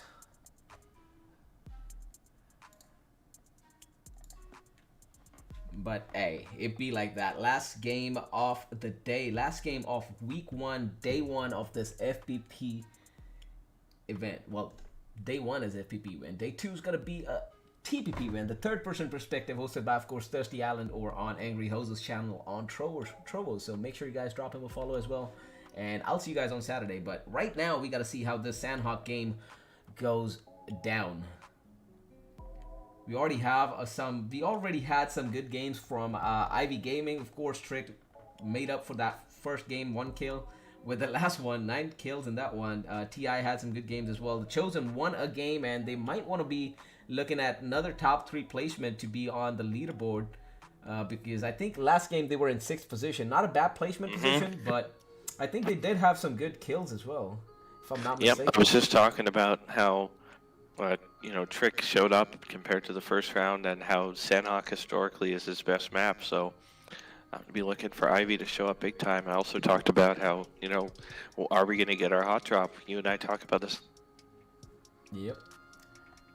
Every time we cast, like, is someone going to give us the boot camp hot drop? And we also revisited the, how last week went in terms of that all those fights below the mountain on the west island of the map. Oh, yeah. You know what I'm talking about? I mean, just all these teams. And it's not like these were fast developing fights. Like, these teams kind of just stuck out and stayed where they were. Yeah, yeah. And more teams kept getting involved, but nobody really got aggressive until they had to, and so it just dragged everything out. So I was talking about while you were gone, like, is the zone today going to allow for that to happen, or is it going to, force some of these fights to come to the end, quicker? Oh, absolutely. I just got a quick text. I'm sorry, I was responding to it.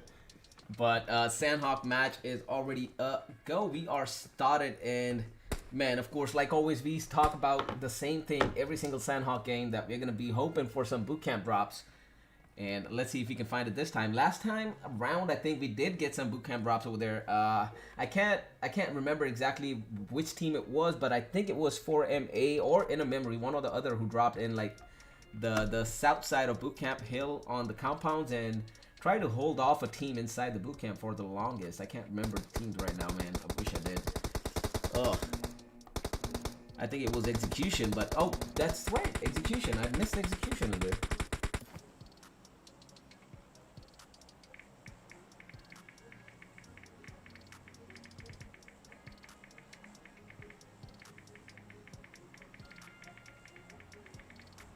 Oh, it's Josh. All right. All right, so back to the plane path. Of course, Sandhawk plane paths are more or less meaningless because you can literally drop from one end to another, but it splits the map right in half, going straight through boot camp. Let's see which teams do decide to drop there. Hot drop, hot drop, hot drop. The Chosen does have an early drop up in Ruins right now.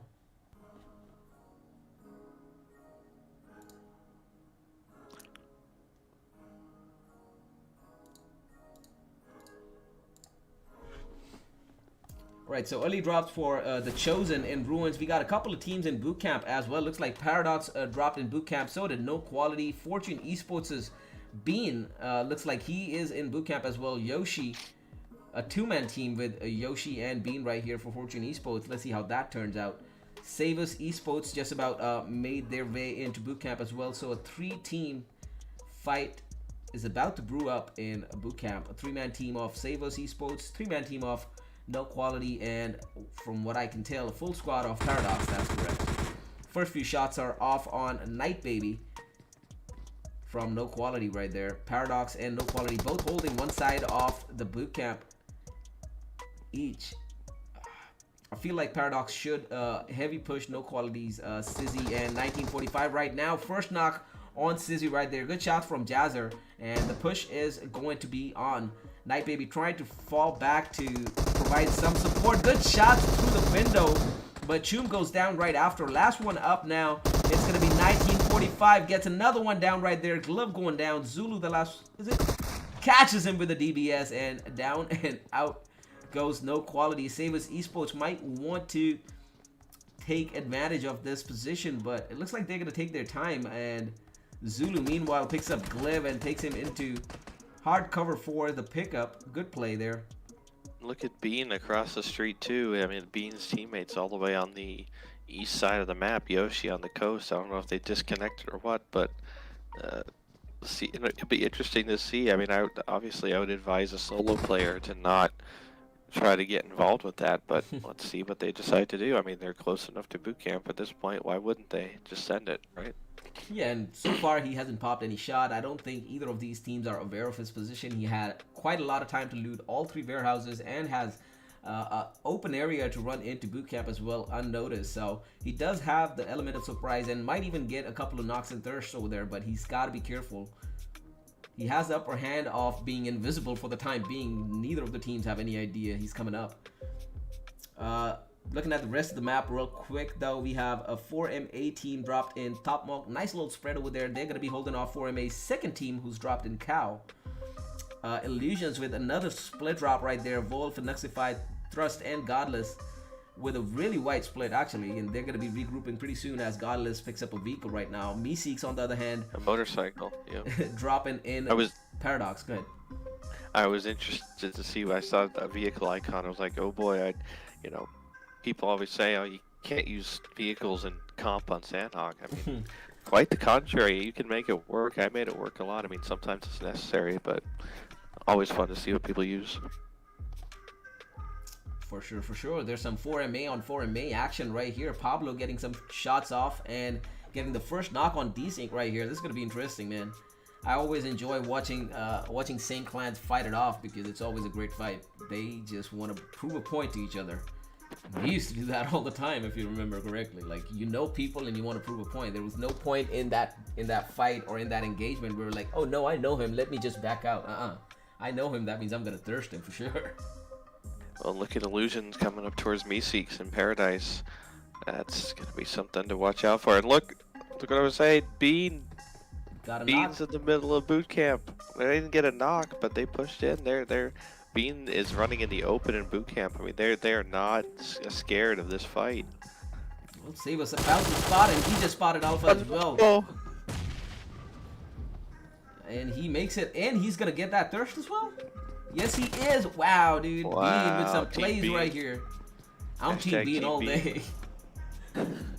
God damn. He does not care. Coming around on Jazzer and Choom right now. Savers Esports and Paradox more or less a 3v3 right now. Just about got lit up right there, Bean, and falls back into cover. Up top, Meseeks and Illusions about to get in a fight pretty soon. Illusions slowly creeping up. Looks like Meseeks has a flank going on with in Bruce Lux, and he's about to pull up right behind Thrust. He's got to be careful of his footsteps being heard though. It looks like a Nuxify heard them. Shots on, Nuxify's down. Good first shots right there for Bruce. He's gonna pull up closer as Ghost Rider and Thoughty close that distance as well. Batman hanging a little too far behind. Shots off on Bruce Lux right there. Lux goes down. Ghost Rider is trying to come on in. Thoughty has a 1v1 with Godless inside as well. Thrust goes down. Thoughty goes down inside as well. Batman trying to make a round towards Bruce Lux. Thoughty's gonna get thirsted right after Ghost Rider thirsts. Right after Ghost Rider thirsts. Thrust. That was hard to say. Thrusts. Okay. So Wolf has come back around. Spots Ghost Rider. Ghost Rider goes down. Batman is just about ready with that pickup as well. Wolf going for that final kill. Is he going to spot him? Batman comes back around. Shoots him down. Good shots there for Batman. Is going to get that thirst. Last one up is Godless right now. He's going to go full push on Batman. Doesn't realize that Bruce Lux has been picked up already. Going for the thirst. 1v1 with Bruce Lux. Let's see how that turns out. Lux needs to peek right now. A little too late on that peek. And looks like Godless is going to survive. It's going to go for that pickup on Nuxify as well. Batman not quite getting picked up here. Bruce Lux will have to find another way around and wipe out Illusions here. But yeah, losing 2 team members, 3 team members essentially right here. Bruce Lux will have to fall back. Illusions, Perseverance on point right there. 4MA on 4MA action still on top right there. They did get a thirst off here. Bruce Lux trying to get away. If he can make his way all the way around, he might just be able to get Ghost Rider, and looks like that's what he's going for. Good play there. Ghost Rider needs to move up a little bit because he's still visible. If Ghost Rider can move up to the wall, they are good. Choom goes down to Bean as well. Bean is the last one up in boot camp right now, bro. What just happened here? What? I know. How many kills does Bean? Bean has 5 kills. Bean did it. Bean just cleaned up. Bean just cleaned up boot camp. Wow. Ghost Rider does bleed out. Bruce Lux just about to make his way close enough, but it doesn't look like Ghost Rider survived that either. Illusions now on a hunt mode, looking for Bruce Lux apparently. Bean, you savage. You absolute savage. And you did it without us even noticing. That's a wow. He's got 5 kills all by himself. I got nothing to say about this. Like, how is this possible? He must have played it like perfectly. Now I wish I was paying attention here, man. That would have been like the best thing to see. Anyway, Bruce Lux is still alive out of that fight. Illusion still just creeping around the paradise area, and it might just come to bite them in the ass as Bruce Lux is creeping on the roof right now. And Nuxify about to get spotted, not quite though. Godless still trying to move around a bit. Yep, there you go. Bruce Lux might have spotted Nuxify there. Shots on, will get him down. Good shots there, and a quick little thirst as well. Godlex is not gonna make it back on time, and the repositioning is on. Looks like Inner Memory and Ivy Gaming is about to head on into a fight pretty soon as well. Inner Memory holding the compound by Query right now. Ivy Gaming coming down the hill from the east side. Interesting split as well. Leany and Jonica leaning back a little bit. Trick up close to Kike and the teammate. Hydrogen on a flank. Hydrogen still 2 out in the open though. He might have been spotted, or that was a little risky move right there. Could have been spotted, could have been dropped, and might have been put his team in a bad position right there, but he does make it back, so no harm, no foul. Up top, 4MA action is still ongoing. A 2-2 split going on over here. Mushroom is really low with a 4MA 2 team coming up pretty close. Virdo and Tupac making that push on Desync and Mushroom right now. K19 meanwhile got a couple of shots off on, what is that team? Oh, there you go. Forsaken Gaming got a knock over there, and it doesn't look like they're going to be able to follow it through though. Not at the moment anyway. Are both 4MA teams fighting each other at this right now? Yeah, they've been fighting since the drop. Yeah. They've been fighting since the drop, bro. That is kind of isn't there a word for that? Like cannibalism? A bit. I mean, I would rather them be a cannibal than, you know, teaming up, so go at it. Yeah, that's facts. That's facts. I mean, at this point, I really don't. I'm kind of zoned out, and I don't really care about anything else right now because Bean wiped boot camp by himself. So let's just let that settle in for a moment, and remember that when we're giving out our MVP awards or whatever. Forsaken Gaming feeling not quite happy about the way this fight turned out. K19 and Forsaken Gaming were in a battle. Quatch did go down. Forsaken Gaming did have one down as well, but it looks like look at Team 11. Yep, Team 11, Exceed coming right up. Third party in that fight. Ralphino gets knocked. Oh my gosh. Exceed did get a couple of knocks and kills from Forsaken Gaming as well, and that's what allowed K19 to fall back and even go for those pickups. And it looks like Ralphino is gonna be picked up by Quatch. As Crayon and Anya push up on the compound. Some shots on stunt. Good little angle on Zero right there. Screw holding on the door. Let's see how this one turns out. Exceed not in a good position.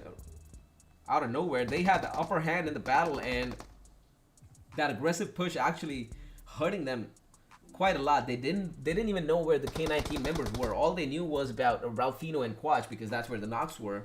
And now they are too far in, surrounded by all of K19. Zero gets lit up though. Good shots by Crayon's UMP 45 right there. Evening the odds a little bit more. 2v3 now.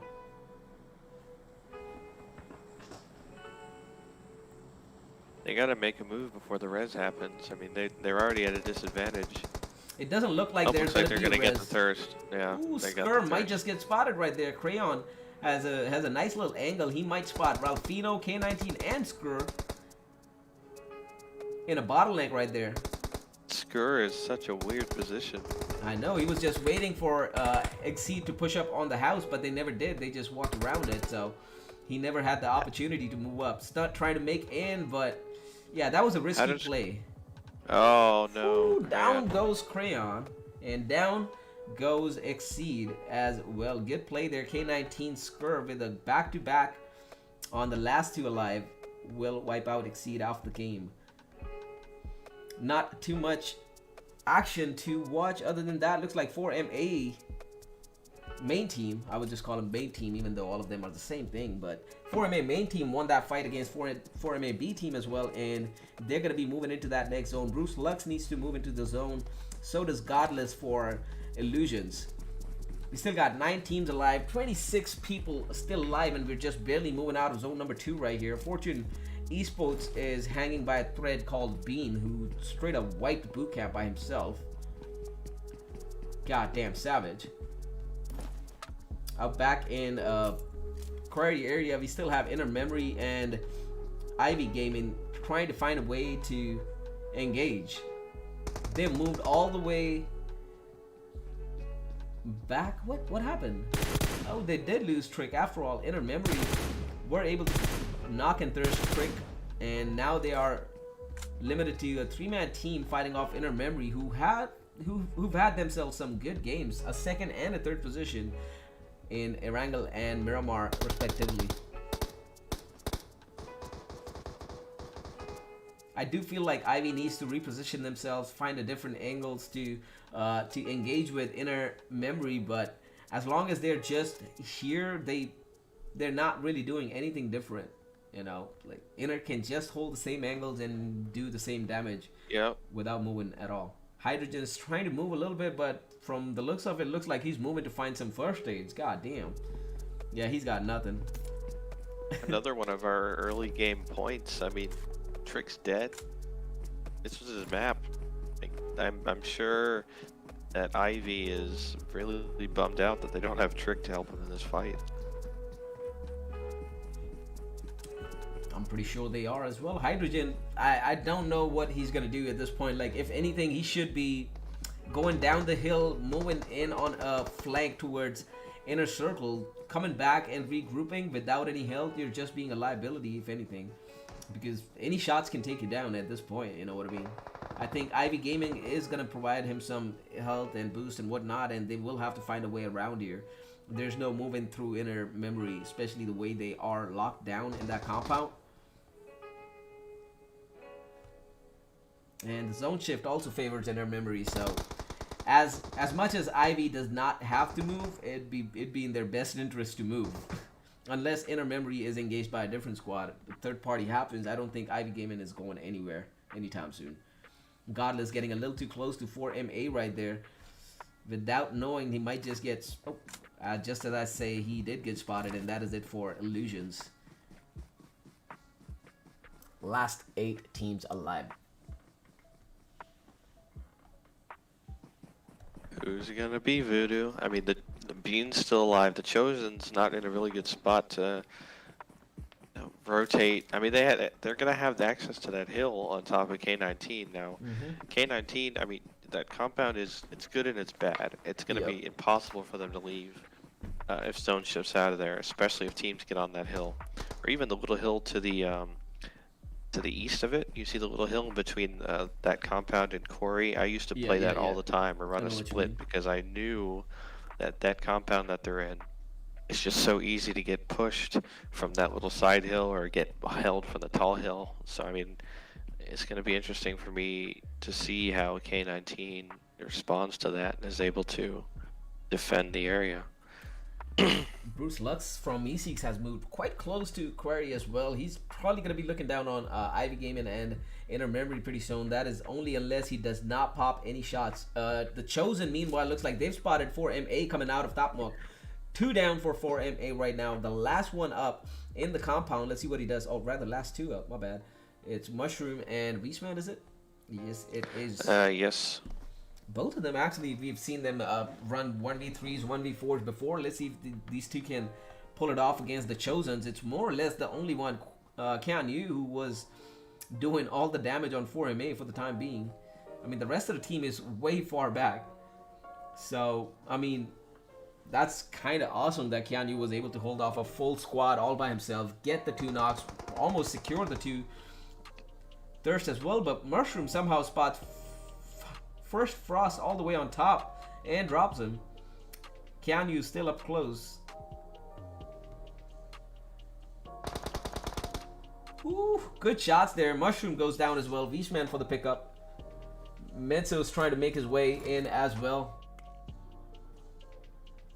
Yeah, not a lot of action for this zone right now. 8 teams and 23 people still alive. Some good shots there on Beastman as he moves in for Menso. Oh, he gets lit up through the smoke. Good shots by Keanu again. And 4MA is in trouble. They're not making it out. Mushroom is going to go down as well. Keanu with almost a squad wipe.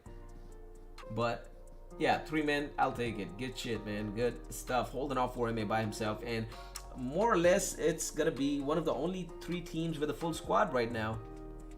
Is K19? No, K19 is a trio as well. So 4MA's 13 is a full squad. Inner Memory is a full squad as well, holding off Query and Ivy Gaming.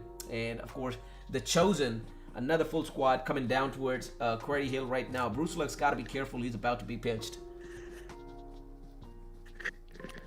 We got a couple of solos left in this match. Bruce Lux and Bean both hanging on for their teammates. Obviously, Meseeks is really depending on Bruce Lux, having won the last game and putting up not too bad of a performance in the first round, trying to cap off a pretty surprisingly good night for them, if you ask me. Oh, and obviously, sure. Bean coming off the boot camp wipe, that just speaks for itself. So, Oh, for sure. and that for sure. oh wow, I mean, that zone shift.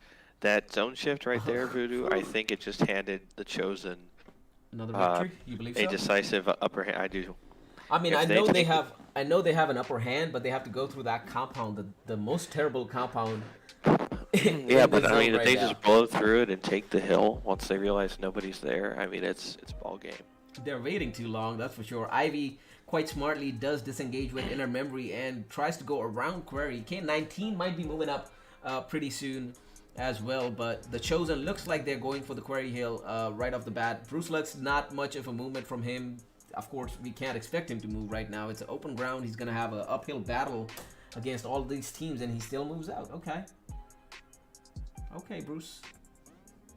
Let's see. He's looking down on Inner Memory. Looks like he spotted something, some movements. Oh, Keek definitely spotted. Bruce Lux leaning a little too hard over there. I don't think he realizes it's a 1v4. He's going to back out right now, only to run straight towards the Chosens. Ivy Gaming just barely makes it to the edge of the zone by Query. They're looking up on the hill that you were talking about earlier, man. Right by K19's east side. Jonica making her way there right now. So 17 still alive right here. 4MA still has a task of getting into zone without being spotted by Inner Memory right there. So let's see how that turns out. Inner Memory might just have eyes on already. I think they still think Ivy's there, but Ivy's moved a long time ago. They will spot 4MA though. They did for sure. Unknown's been spotted coming down the hill. And this is going to be a hard push for 4MA. Ooh, Bruce Lux also running away from the Chosen right now. And he gets spotted and dropped. No. Yep, it was only a matter of Unfortunate time. ending to Meseeks night. Let's see how the points from round 2 help them in their final score. Whew, good shots over there out of the blue. Akumai goes down, and Pete's gonna take the fall for it. Single taps with M16. Kuzi gets the kill. Unknown gets dropped as well. Good shots there from the team of Inner Memory.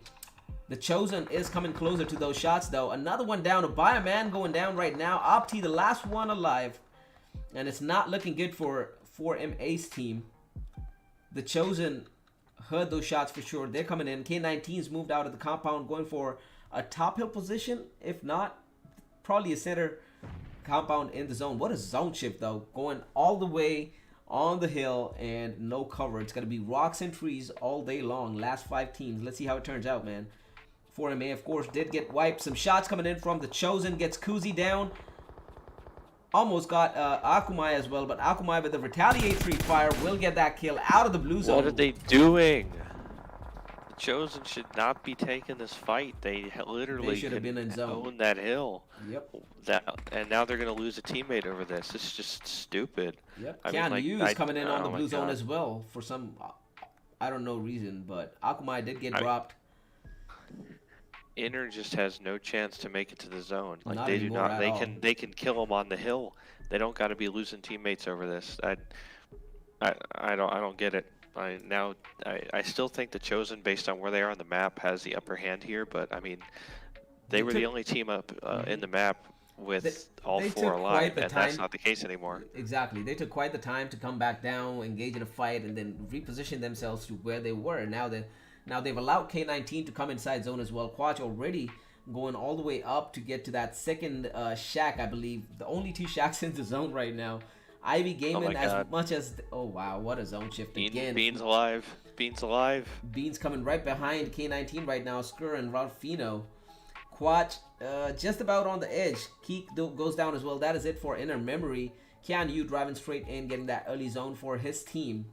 Man, this is interesting. This could be anyone's match. It's a 3 trios and a solo of Bean, who, against all odds, He was already cleaned basically out. a squad by himself. I mean, let's be honest. Yeah, that's what it is. He already like took out 2 full squads, or not, even if not full squad, but 2 squads in boot camp. So I won't pass it by Bean. Skur running out in the open might just get lit up by Bean. Shots are off from both of them. Hydrogen goes down. Actually, K19 Skur with the shots and gets that quick little thirst as well. Ivy Gaming. Ooh, Quach spots Bean. And down goes Bean. Oh my God, 4th position, but what a game he's had. Yeah. So, that's down to last the 3 winner teams. in all of our hearts, Voodoo. That's true though. Down to our last 3 teams of the day in our last game of first week for this Meseeks Thirsty Island event. Shots off on K19's Skur right now from top. Han from the Chosen spots him. Quach is pretty close right now. He might be able to spot Han, but he doesn't want to give away his position. He is a little too close for comfort. Shots are off. Not quite hitting those though. Han is still alive somehow. Ivy Gaming reserving their right to shoot, not shooting unnecessarily until they really need to, letting the Chosen and K19 fight it off. A good plan, I would say. And TC are full front ahead on K19 right now. They realize that K19 doesn't have the zone, so they do have the upper hand, the upper hill, and you know, everything they need in this battle. They just gotta make sure they don't get knocked right here. Woo, good nade on Quach.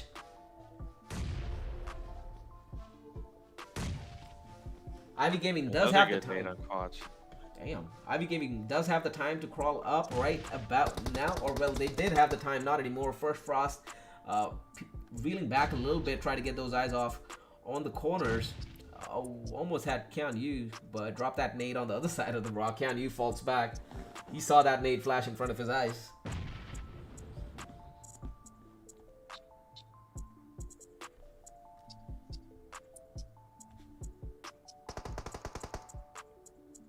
Quite a standstill again between K19 and the Chosen.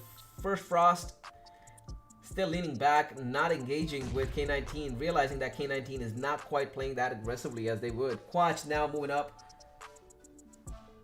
So is Ralphino and Skur. Han might be able to spot Ralphino, but he hasn't yet. Keanu and Ralphino more or less across from each other on the rock. Shots on Han, just about dropping him to about 40% health. Quatch still trying to move up slowly. And finally, first Frost coming into play. Shots off on Ralphino. He goes down.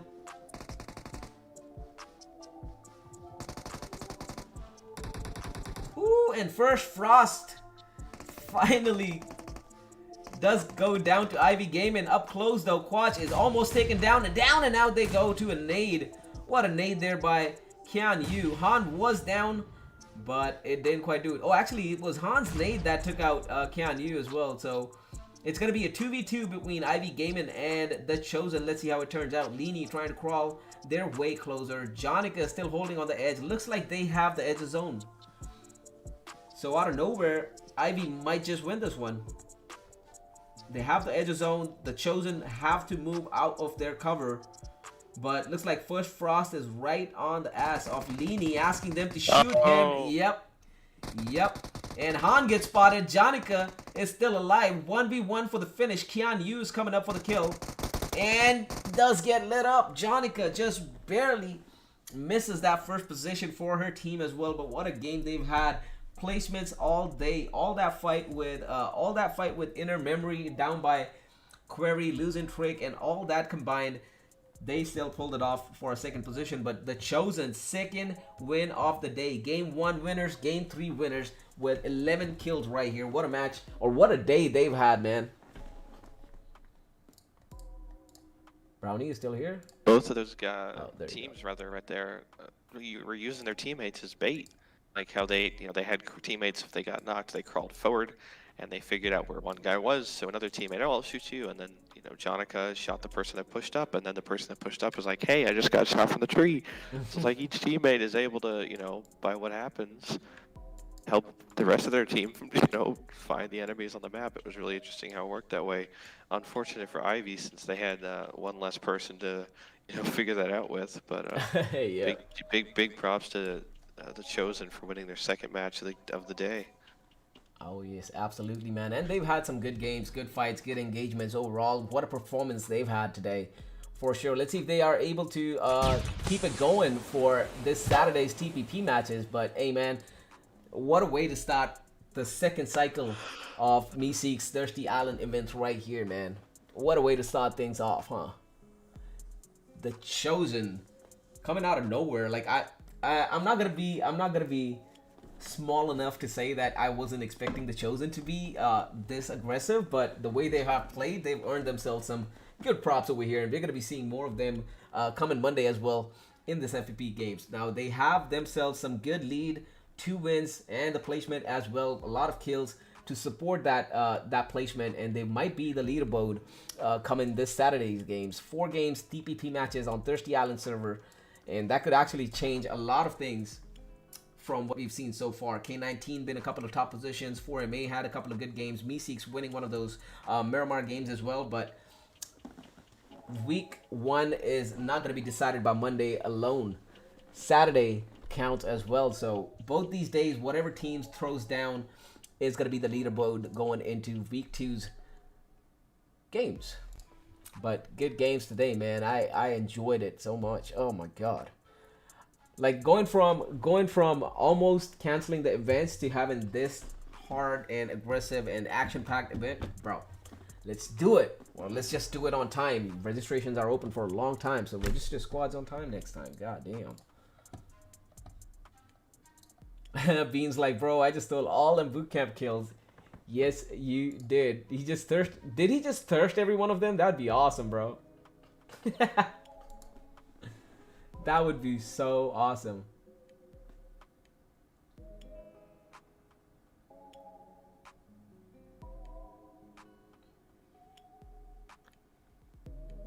All right. Ah, shit. All right. With that said, man, this was quite the 3 games. Unexpected in a lot of ways, I might add, but fun through and through. Yeah, absolutely. They're definitely going to have some interesting storylines to build on Saturday. Absolutely, man. You are not wrong about that at all. And with that said, of course, we might just be taking our leaves for now, but do not go anywhere. We're going to be rating some channels and we would appreciate your support like you have shown to us right now. Of course, go on ahead and drop that follow for Angry Hoser's channel, where the Saturdays end of this event is going to be streamed live on. And go ahead and join all the Discord servers for Thirsty Island and Meseeks if you want to participate in these scrims as well. The link to which will be in the chat. Of course, there's a Linktree link on the chat right now for Meseeks Mobile Go, where you can find all their Discord servers. You can find their website. You can find their Twitter, their Instagram, Facebook, YouTube, you name it. So go on ahead, drop those follows, drop that sub on YouTube, show some love and support, and get a chance to win some awesome products as well. I know we are running at least 2 giveaways right now, one on YouTube and one on Twitter. So make sure you guys check all that stuff out as well. With that, I am Voodoo Clap's going to be taking your leave for now. Of course, I have Brownie with me right here, who's turned off his webcam again because we are done. So no complaints. And we will see you guys next week for sure. Again on Monday, casting these FPP mode scrims. Week 2 is going to be a thrilling set of games right here. But again, with that said, I'm going to be out for now. And please don't go anywhere. Let us help out some streamers with the raids as well. Peace.